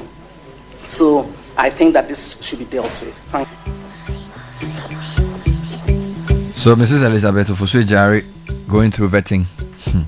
Commander Sugar Factory is like an albatross that will remain on the trade minister's neck for as long as that position is occupied. She's a lawyer. She's been minister for tourism before. So you can tell she can do the job. But again, the question is, did the vetting really bring out the best? Did they really touch on the key issues? Did they help us to conceptualize the matters in trade the way they ought? Sort of familiarity and stuff. The top issues, for example, were import and export, 24-hour economy policy, 1D, 1F, Commander Sugar Factory. It was an hour, 35 minutes long. This is the candidate who wasn't asked any question at all by the minority. I asked her the most important question she needed to have answered was not asked. And I've mentioned this before. I keep saying that retention of export proceeds is a big issue. I didn't hear it come up. And I think, you know, because at least once a year or twice a year, it impacts the stability of the currency. And she even admitted in her answers that foreign exchange is a very critical part of her role because of export and import. So, look, this is just a vetting. So let's see how it goes. I sometimes we are hard in things, but I feel like, you know, we can use the vetting to point them to things they need to look at. So, for example, if you look at what the education minister outgone did with Haruna, and then to an extent the agri minister, they were trying to point to what you need to look out for. Okay, and of course, not all of this is done in the public sphere, but look, the democracy is growing, so let's use the opportunity to help the people to know that this is a more serious thing than you think it is, because actually is. When you talk to people who've been in government, and a lot of their struggle has to do with just attitudes of people.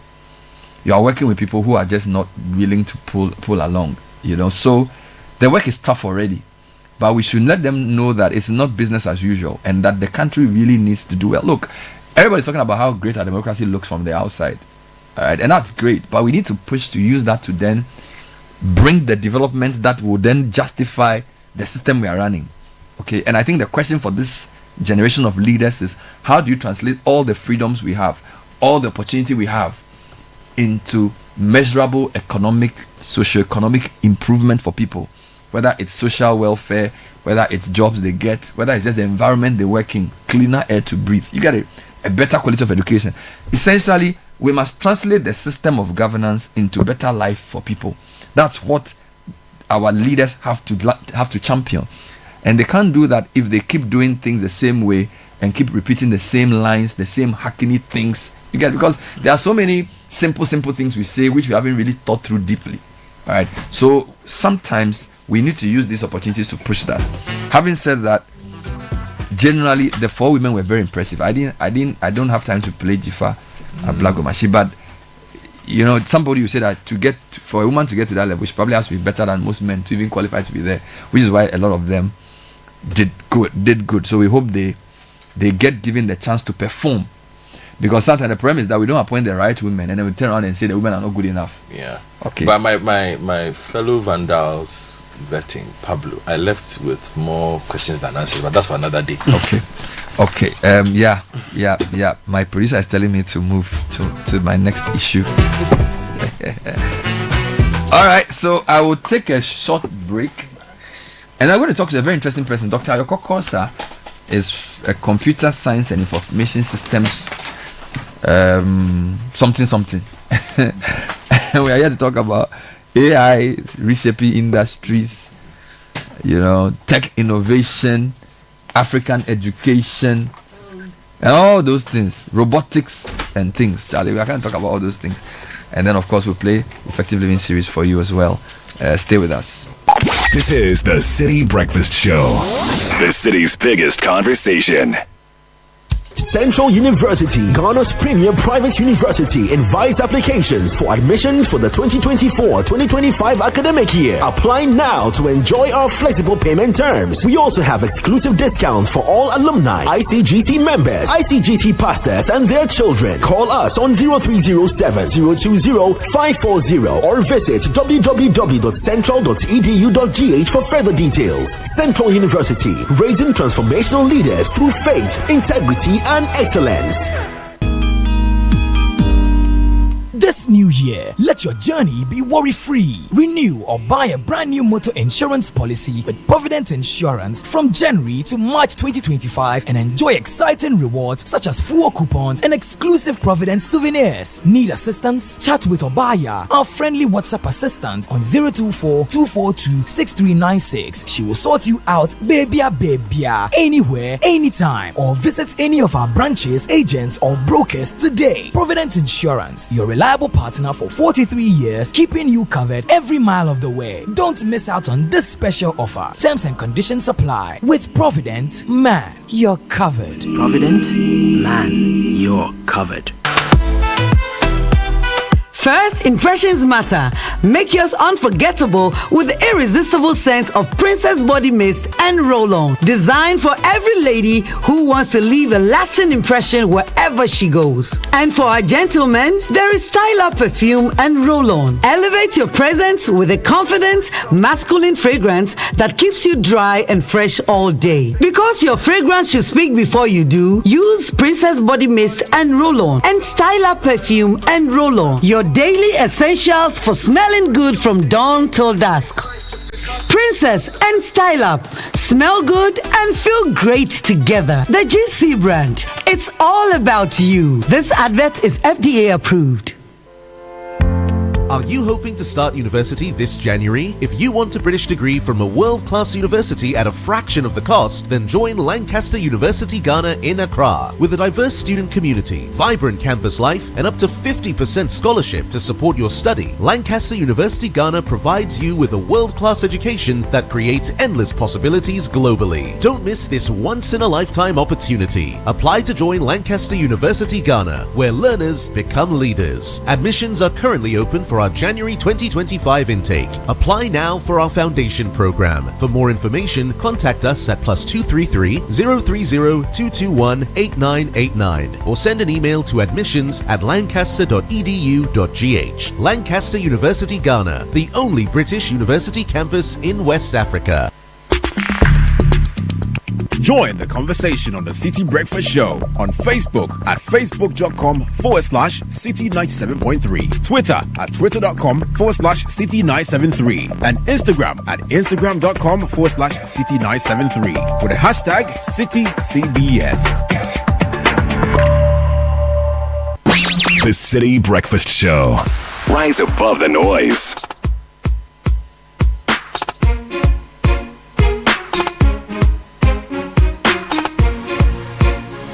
(9:15) Citi Breakfast Show. And have you always wanted to study abroad with ease? Then this is your chance to join us at the International Education Fair, IEF 2025, where aspiring students like you can interact with reps from the world's leading universities. There's free university application, one-on-one counseling, meet with university reps, and tuition discounts and scholarships. It's at the Accra City Hotel. You can register by going to www.ief.ng to register. So that's www.ief.ng to register. So who do I have in studio? She is a senior lecturer currently serving as head of computer science and information systems department at Ashesi University, teaching courses in and doing research in robotics, artificial intelligence, programming, and algorithms. So that's Dr. Jean Ayoko Kosa. And her PhD is in robotics from Carnegie Mellon, bachelor's in computer science and engineering from Dartmouth College. And then she's quite passionate about computing education. So she's a STEM person, particularly in the African context. Also a strong advocate for women in STEM and broadening participation in technology disciplines. Ayoko, good to see you. Good morning. Good morning. How are you doing? Very well, thank you. Nice to be here. It's great to have you. So before we come to what you do in the school and everything else, even this morning we're talking about AI, and then they were saying that somebody is finding a social media network because now whatever you're doing, the AI is using your experience to train itself. All right, so AI is reshaping everything we do. And how excited or scared or worried are you? What emotion do you apply when we talk about what AI is doing to the world? Since you study in the area, I would say both excited and worried. Both equal measures of both emotions.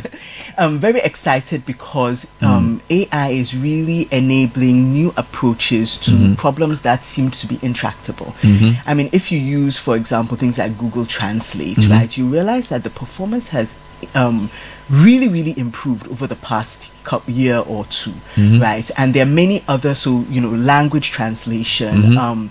We know, we're very familiar with the whole generative AI. People are using AI to write code to improve their productivity. People are using AI to support diagnosis of diseases, right? So there are many very important problems that AI is helping us solve. Right. On the flip side, it can also be used for misinformation, right? It can be used to create, we have these deep fake videos that can now be created, right? So it's extremely powerful and can be used for both good or bad. And bad, right? In terms of the African continent, what opportunities do you see?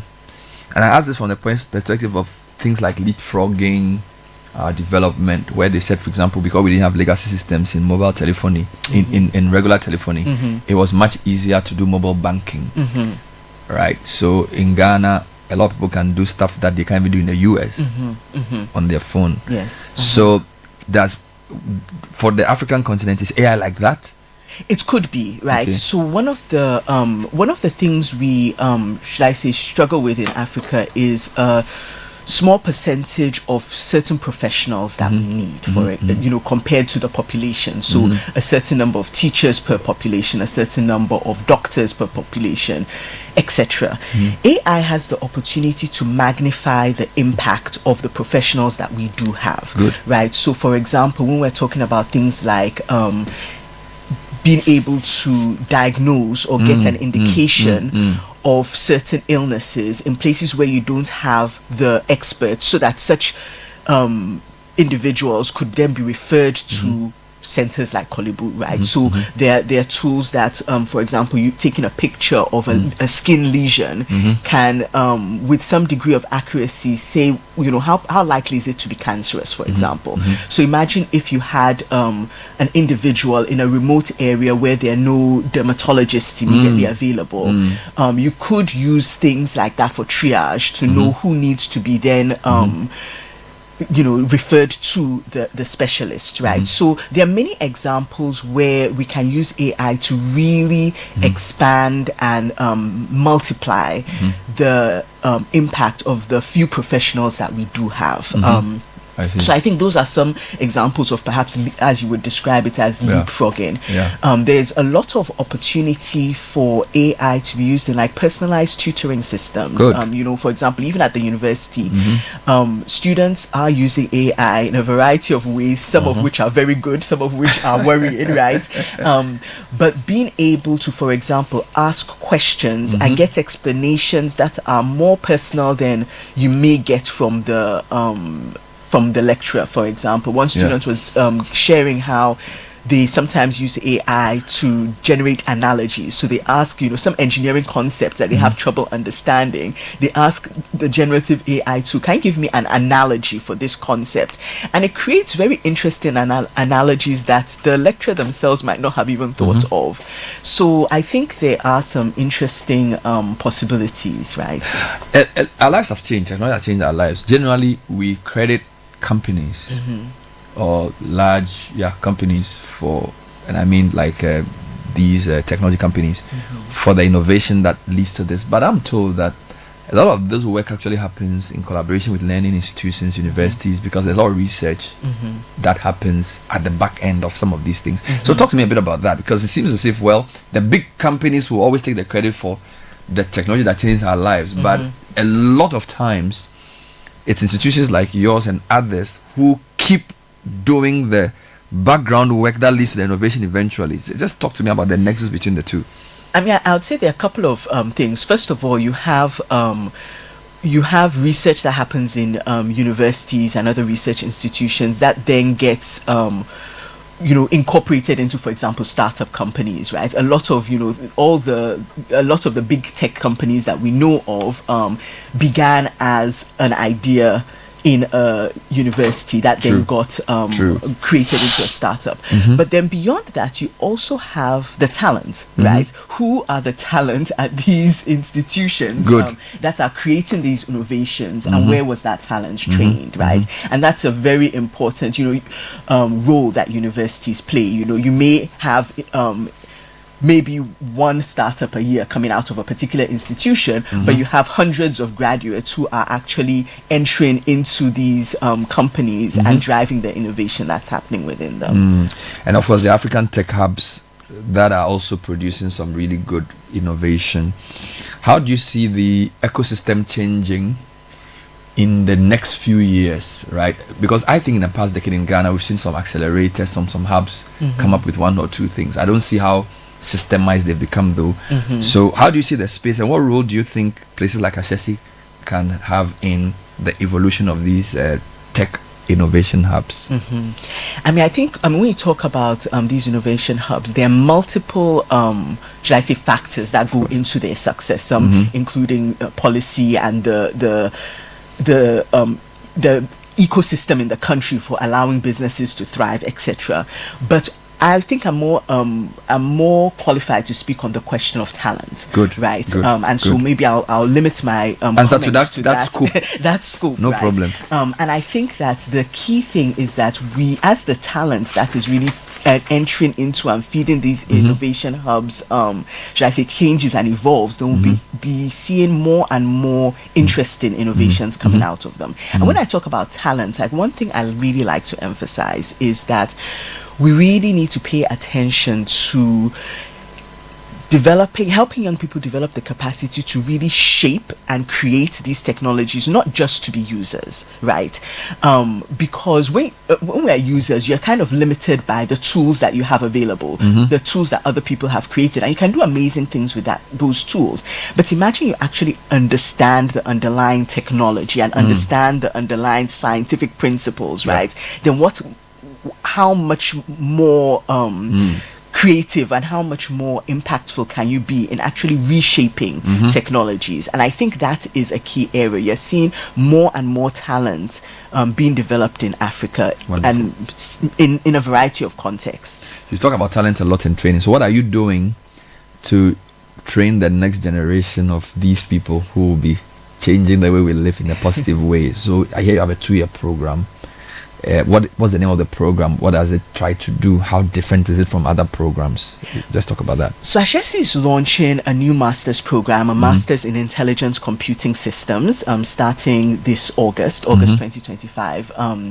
And the focus of this program is basically to help train those individuals who be able to create systems that apply AI, machine learning for real world problems. And we do that by combining 3 areas of expertise in one integrated program. That is, of course, AI and machine learning, software engineering, and security. And the idea is that you're not just training models that, can do something with a certain amount of accuracy, but you're looking at how those models actually work in real systems, how they address issues of security and privacy. You talked about your data being used to train other systems. For free. You talk about issues of reliability. So all the issues that go into real world systems that work day to day in the wild to address real problems. So the idea is to integrate these three areas of expertise with a strong component of industry collaboration and teamwork to create these professionals. Wonderful. So what's the entry point for this, and what the qualification one needs to be able to cope with this program? So we're looking at people with a strong undergraduate degree in computer science or related areas, so computer engineering, for example. I want to know the relatives of computer science, so computer related programming. So if somebody did management information systems, can they cope with this? They can. I mean, so there are certain things we're looking for in terms of coursework. For example, we're looking for very strong programming as a starting point. We're looking for a certain amount of math. We're looking for a certain amount of computing in your degree program, but you may not be a pure computer science major. Good. So a variety, information systems, IT, computer engineering, even electrical engineering, may all find an. And this is a 2-year program. Yes, there are actually two variations of the program. The MSc is 18 months and the MPhil is 2 years. Wonderful. And so how can I get to learn more about the Ashesi Masters in Intelligent Computing Systems? My God, I like the name. We have a webinar coming up on the 6th of February, and sign-up information will be on our Ashesi University social media pages. Applications are actually already open, so we have some people who have started applying. They are reviewed on a rolling basis, so the sooner interested applicants apply, the better the chance. So the webinar is on 6th of February, yes. So then you can get to ask questions and then get more information about the program. Wow, this is really interesting. So now master's programs truly have come to stay with Ashesi. It says the invest is grown. Well done. We're excited about this. We'll be speaking to Dr. Yokokosa, who's the what are you, Seth? Faculty in Computer Science. Yes, at Ashesi. She's the senior lecturer serving as head of Computer Science and Information Systems Department of Ashesi, and you teach robotics. Okay, before you go, what is robotics? Think about robotics as creating a physical system that can interact with the environment, make decisions, so it has AI incorporated with it, and act in the environment. So this AI with matter, AI in motion, embodied AI in a sense. God, that's robotics. Wow.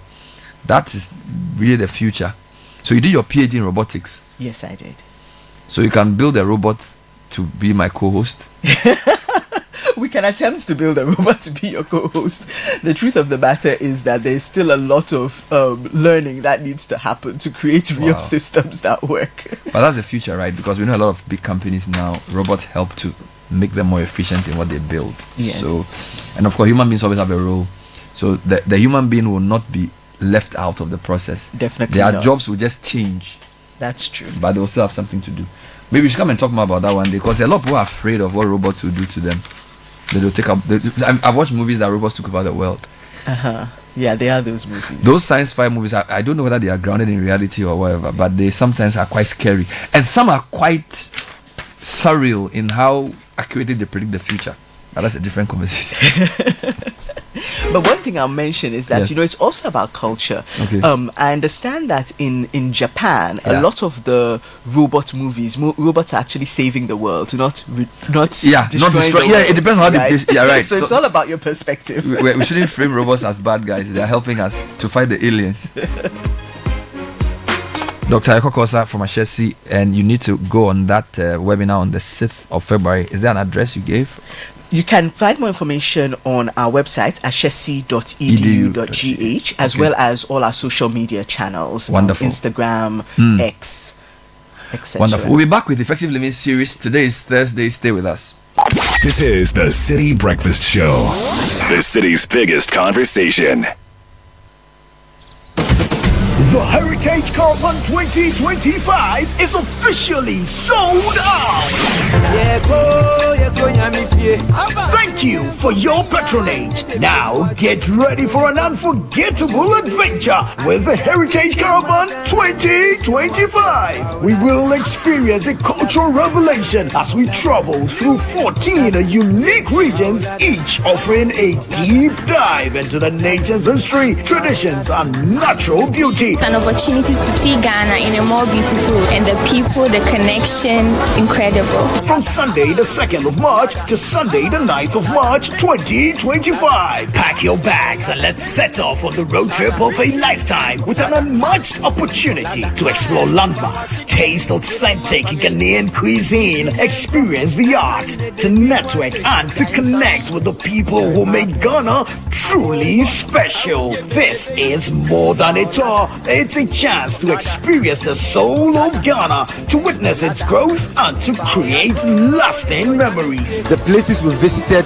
the road trip itself was awesome. Everything was good, yes. Even the Bui Dam was very educational.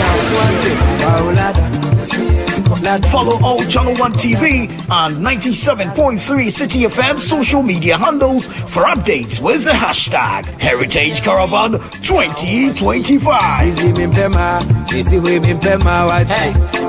The Heritage Caravan 2025 is powered by Channel 1 TV in partnership with the Ghana Tourism Authority, with support from 97.3 Citi FM, and proudly sponsored by the National Lottery Authority, Hollard Insurance, and Omnibasic Bank. Terms and conditions apply.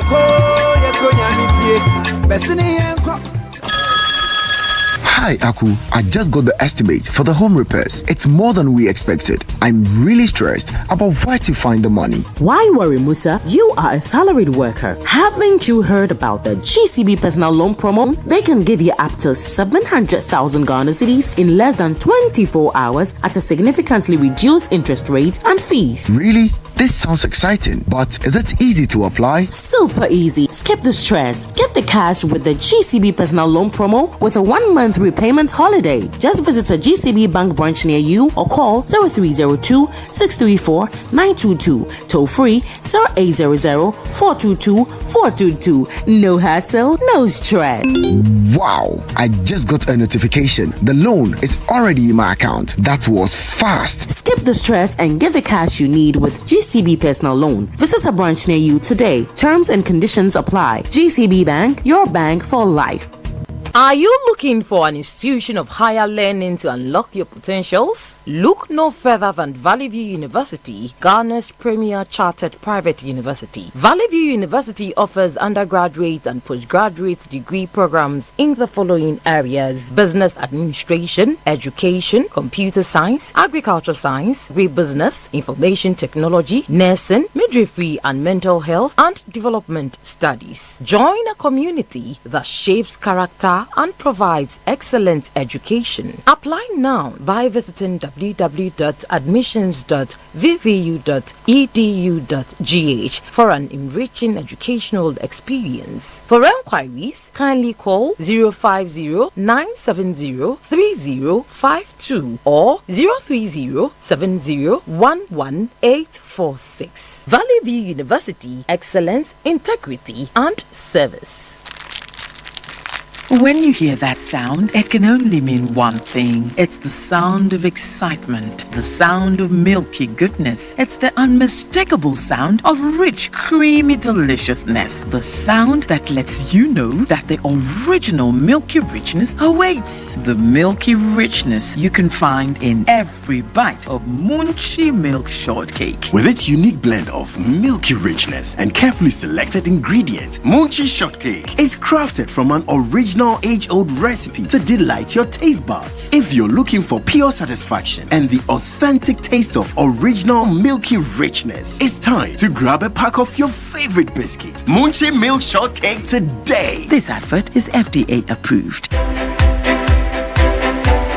Hey, Accra, are you dreaming of studying abroad? It's time to make that dream a reality and take the first step. This February, IEF 2025 is coming to Accra. This is your opportunity to meet and connect with representatives from top international universities in the UK, USA, Canada, and other countries. Get expert advice on university applications, scholarships, visa policies, and all you need to study abroad with ease. Date, February 1st, 2025. Venue, Accra City Hotel. Time, 11 a.m. to 5 p.m. Register now at www.ief.ng to secure a spot.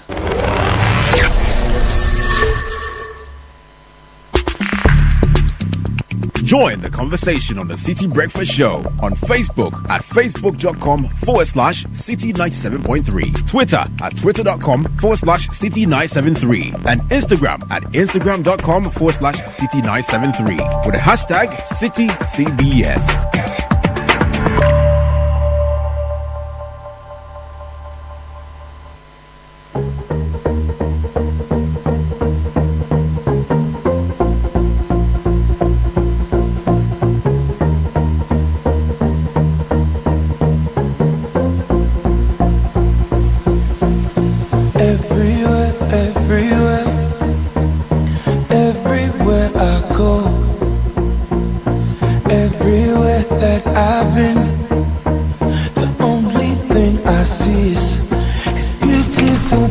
So it's 9:35 and we're going straight into Effective Living series. Today we are looking at personal and family budgeting.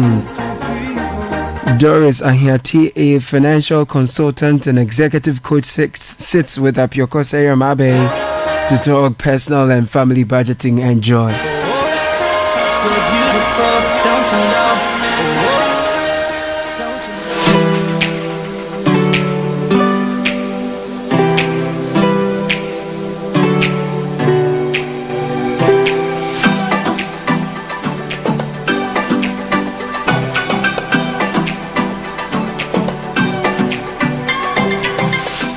This is the Effective Living Series 2025, and my name is Apioko Sayram Ashong Abe. You can call me Apioko.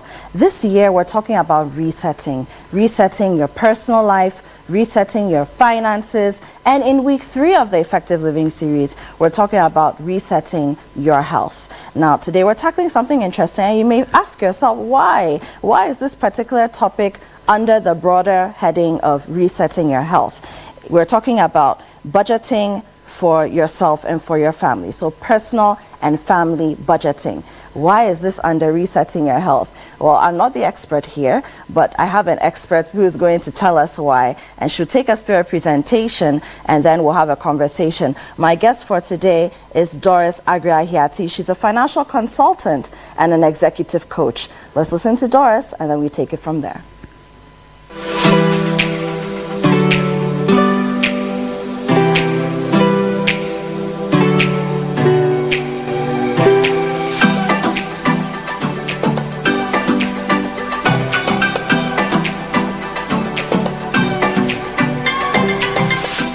Thank you very much, and Happy New Year to all our audience that year in, year out are learning with us through Effective Living series. Thank you, Citi FM, for bringing the show every year. And like Apioko said, today we are going to be looking at personal and family budgeting. As we go along, you'd understand why I've captioned it financial management. We'll do a quick intro to financial literacy and financial planning, and then we'll look at budgeting as a tool, and then we'll look at a sample budgeting and draw a conclusion, all in just 10 minutes. So quickly, the economy is tough. Would you agree with me? Ends are not meeting when we talk about making ends meet. And the World Bank's Poverty, Prosperity and Planet Report 2024 confirms that there are 700 million people on the face of this planet. That's about 9% of people that live daily on less than $2.15. Okay, so 15 cents. If you convert that, that's something like 30 Ghana cedis. And these days, when you go to buy wache or even kenke, you probably need more than that. So people will end up doing 010 or 001 or whatever other permutations. The United States Treasury Financial Literacy and Education Commission highlights 5 key areas that you need to be financially literate at. The first area is your ability to learn. You need to understand how you can do something to earn money to be called financially literate. The second bit is knowing how to spend. All of us know very well how to spend. Where we struggle is the saving bit, which is the third factor, investing, and also how to borrow. So yes, there's a right way to borrow, and you need to learn and understand how to borrow and how not to borrow. The same way that you need to also learn and understand how to invest and how not to invest. If you are in doubt, ask those who invested in the Eswal Men's Gold and others that preceded it. And then I like to add a sixth one. The sixth one is knowing how to protect that which you have invested. So importance of financial literacy is what empowers you to be able to meaningfully partake in economic activities. If you are going to be able to go and come, be able to earn something for yourself, be able to spend it wisely, and to save, invest, borrow, and protect that which you generate, it requires financial literacy. And once you understand these 5+1 aspects of financial literacy, you help to address challenges that we have in the labor market, i.e., you may learn a trade or a skill which then fills a gap that we have in the labor market. Quickly going on with the introduction, the reason why I started with financial planning and not straight away to budgeting is that budget is a tool, and we use that tool to an end. One of my favorite tools is a hammer. You just knock it on a nail and it disappears, level it nicely. So before you can use that tool of budget, you've got to have some vision, some dream, something you have set for yourself for the future or for the immediate time. It may also have different touch points, as in it may be a single event that you are dreaming about, maybe a wedding, a building project. So for the horizon, we are thinking long-term, short-term aspirations you have. And then we also have your motivation. What is it that is driving you to have a need to use a budget? So you must have a vision and you must have your reason why you want to embark on the action. If it's a building project, why? If it is a higher education you are getting, why? You need to have that motivation, and it must be relevant to your circumstances. Don't go chasing after dreams that will not benefit you or your community. Then it's important for you to take a look at your resources. What do you have that is going to help you to achieve that dream? Once you have these resources and you are armed with financial literacy, you've taken stock of your assets and also your liability. You understand how you are able to generate income, financial wealth, and you have built the character of discipline and diligence in focusing on what you are about to do, working towards that vision or dream that you have, then you are ready to budget. So budget is a tool. In this toolbox I picked online, it says the 50 tools that everyone should have. 50 tools everyone should have. And I like to focus on where the balloons are. And I say the only indispensable tool that everyone must have is the budget tool. So quickly we go on to the budget tool. If we are going to use the budget as a tool to help us journey towards our vision, whatever aspiration we've set for ourselves, financial goal, it's important that we are mindful of the barriers because they could hinder us from going forward to achieve whatever aspirations that we have. And I believe that they are all encapsulated in financial literacy. They manifest in our culture. We have a culture of interdependency where I expect my uncle, my auntie, my niece, my nephew, my children to take care of things for us. And so we fail to have our own financial visions and to plan and work towards them. Then we also have the aspect of values. If you don't play ball, if you don't support your auntie, your uncle when they come knocking or calling, you might be labeled as selfish or uncaring. We have social aspects of it as well. When we sit down to chat, when we sit at the table, when we attend funerals, what are the conversations, what are the table conversations that we are having? Does financial issues come up?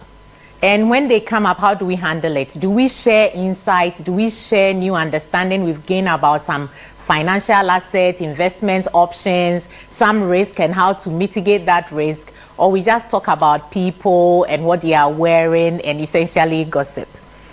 Interest in financial matters and understanding and readiness to invest time towards financial literacy will go a long way to help us overcome the barriers to using financial planning appropriately. And then we also have the legal aspects. What understanding do I have that when I have undertaken these economic activities and I have generated some financial asset or resource, that legally the ownership will be vested in me? This could serve as a motivation for me to work my way towards it. If I'm uncertain that the ownership in those resources, those assets that I've worked hard and toiled for, will not be vested in me, I probably would not be happy to work towards it. I'm jumping right away to different types of budgets. We couldn't touch on that, but I'm sure Apioko will handle it nicely.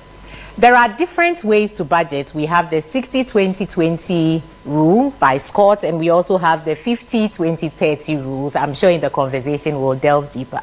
We have the discretionary and the non-discretionary, and then we have the aspect that will go into savings and investment. That's the last number that you see in the 3 figures stated. I like to highlight that your estate planning and legacies are important for you to pay attention to. Most of us skip it. This is a sample budget. For an individual or for a family, this will be a very small family or a very low income. The essential part that you would see in the budget would be where money is coming from. And the other side is how money goes out of your coffers. And the first part, we have basically where some sources, your salary, gains, investment returns, and the like. And then we have the expenditure also outlined there, the food, etc. Those in the first bold are the non-discretionary. You don't have a choice to say you are not eating. And then we have discretionary where you can decide to have zero there. And then we have the other side that will go towards investment and the future. We can end it here, Apioko, and then head into the conversation. Thank you.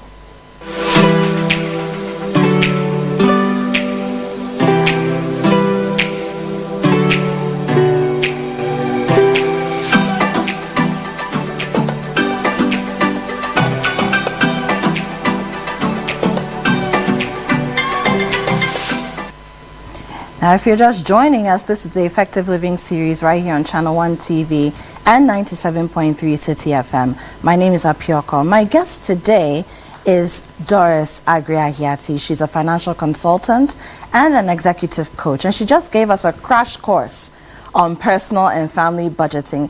And we're going to talk about that shortly. But before that, I would like to let you know that our sponsor for the Effective Living Series 2025 is a Hallmark Cafe. Now, the Hallmark Cafe is doing some very interesting things this season and beyond. They're introducing vegan options onto their menu, and really they're focusing on healthy food. So in a week where we're talking about resetting your health, this is the time to go and look for the Hallmark Cafe, see what they have on their menu, and then don't just eat from there. Ask questions when you go as well. The staff are very friendly, very helpful. They'll give you tips as to what you can do to make sure that beyond what you're buying from their tables, you can replicate some of the things at home and maintain a healthy lifestyle in the kitchen and on your dining table. All right, so now we're talking about resetting your health, like I said, this week. And this very day, this morning, we're talking about, something that people will say, but why are you talking about resetting your health and you're talking about personal and family budgeting? But I'm going to throw that question right to Doris. Doris, that was a very brilliant presentation, I must say. Very easy to understand, very easy to digest. Thank you. But why would it be important for an individual or a family to budget where their health is concerned? How can it affect you, in terms of your health? So there's a popular song in Ghana that says Sikaye Moja. And when you are anemic, yes, when you are anemic and they don't get somebody to transfuse for you, I mean, you don't get blood transfusion, you are dead. And literally that's what it means. If a family does not plan its finances and they should run out of financial resources, you know, most of the transactions that we undertake today, if you are going to feed yourself, if you are going to be housed in a safe and decent, healthy enough to live in, it takes money. Of course. And so if you don't plan and you run out of funds, then you are not able to nourish yourself well. These days, all the cheap things on the markets are those that also give you diseases. You may end up with a lifestyle disease and you'd have to spend money to manage it or you die sooner. So when we talk about money, we are essentially talking about health. But of utmost importance is our mental well-being. There is so much stress that people go through, so much untold difficulties, sleepless nights that people are going through because financially they are not okay. Right. Even their performance during the day is impacted because their finances is impacted. Stress, heart rate, hypertension, all these things can directly be attributed to how much funds or how financially free you are.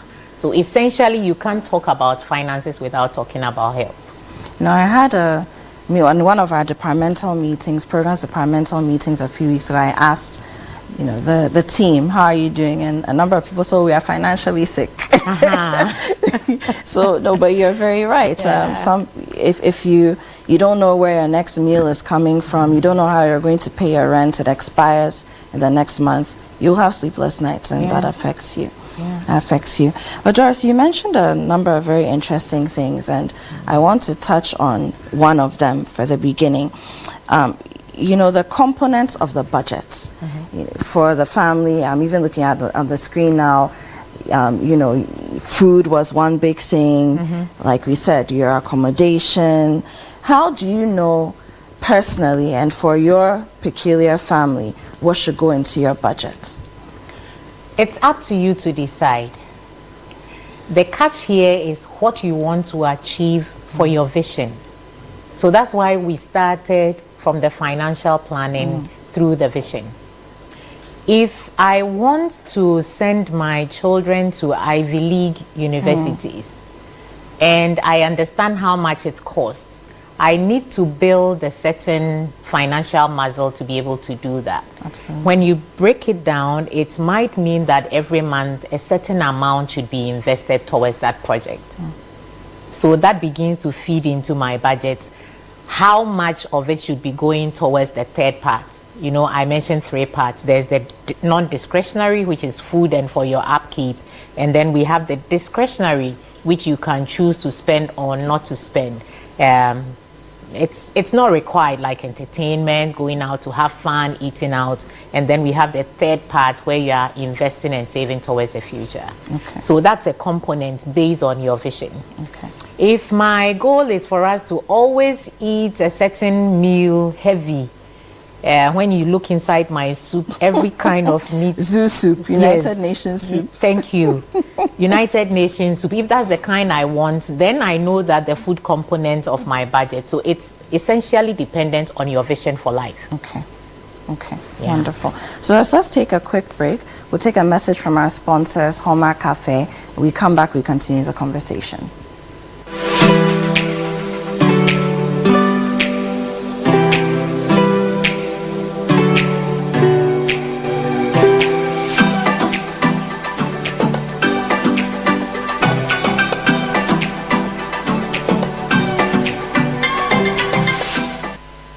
Is your chance to be served by a robot at Accra's premier destination for fine dining, Hallmark Cafe, located in Jowolu, just after the Allied filling station. It's the perfect spot for delectable pastries, desserts, hot and cold beverages, as well as a variety of continental and local dishes to satisfy your cravings. Enjoy convenient staff lunch services, expert kitchen management, and outdoor event hosting. Here, simply press a button and your waitress will be at your table in no time. Visit Hallmark Cafe today and experience the future of fine dining. Call us now at 053-7344-095 to make your reservation. Hallmark Cafe. Delight in every sip and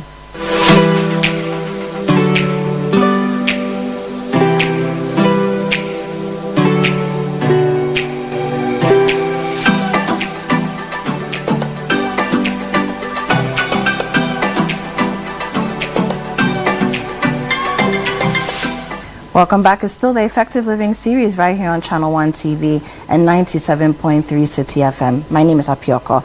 Today, my guest is Doris Agriahiati, an executive coach and a financial consultant. And we're using the financial consultants bit very heavily today. Now, we're talking about personal and family budgeting, and we've spoken about a number of things already. So if you missed out, make sure you catch the playbacks of this series on TV, on radio, and then visit Channel 1 TV and 97.3 Citi FM social media handles as well, and be able to catch up on some of the nuggets that Doris is dropping for us today. So Doris, let's come to the tools you need to budget.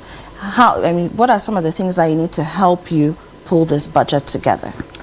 So I'll go through a number of steps. The beginning part is for you to have tried to track how you're living your life.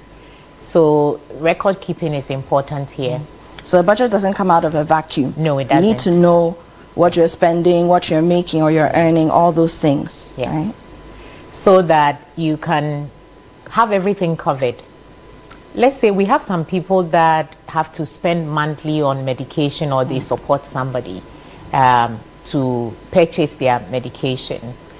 You need to have understanding that this is how much is required. Otherwise, in your budget, you may end up not allocating enough funds. And then what does the person do to survive the rest of the month? So it's important that you are new to budgeting, and today, going forward, is when you are going to start budgeting. It's important that you start by noting down, today as I'm going out, what am I spending? How much am I spending on whatever I've spent on, so that you gather a little bit of base. And then you can use, we also talk about stock taking. Okay. Check your circumstances. How much do you owe? How much assets do you have? When we talk about asset, financial resources, some people think it's only property. But beyond property, I like to even count your skills that you have, which you can monetize. Gifts that you can monetize. You need to find a way to put monetary value on it. But essentially, if you have some financial investment, financial securities, bank balances, these will all add up to your assets. If you owe somebody, regardless of whether they are MTN, Momo, or whether they are an individual, your brother or sister, that's also a liability. And then take a decision on it. Are you aiming to clear the debt? Some people also have student loan, which is building up, accumulating interest. So you need to go through that phase of taking stock. What's important for me to clear? What's important for me to factor into the budget? Then you come to that point where you have to put the budget together. Usually, the basic way is to split it into three, according to the discretionary, non-discretionary, and the investment. There are very popular rules that have been promoted. The Liz Warren one, she's a US senator, which is just a 50-20-30. It means cut your salary into two, or whatever income you are generating. If you have multiple, like the example I use, cut it into two. Use half of it to cover all your must spend items. The food, the utilities, where you are sleeping, your clothing, your medication, and things like that. The 20%, she says, spend on entertainment, non-discretionary items, expenditure that will cross your path, sometimes without planning. And then the 1/3 or 30% is going towards investment, mortgage, and long-term. But you can split your income according to how you wish for it to be. If you want to cut it really lean and dry, you can split it into three. So every one of the three aspects gets a third of what you have allocated. If you are somebody that is very future oriented, you may split it into a 40-20, that's 60, and then another 40 for the investments, mortgage, and future stuff. You might even do a 30. And the reason why I encourage us to aim to invest more the third number having more is because a lot of us, when we are younger and active, we have different avenues where we earn additional incomes from. But when we are retiring and we are old and fragile, we don't have those additional sources of income. So it means you should set aside a lot more funds now. Right. And that's all we have time for. It's almost top of the hour. A quick birthday dedication. Jessica Kakeli Abude. May your day be as bright, beautiful, and full of joy as you are. May this new chapter bring you endless laughter, success, and all the love your heart desires. Keep shining, keep inspiring, and keep chasing your dreams with that unstoppable energy. Happy birthday, Jessica. This is coming from Della.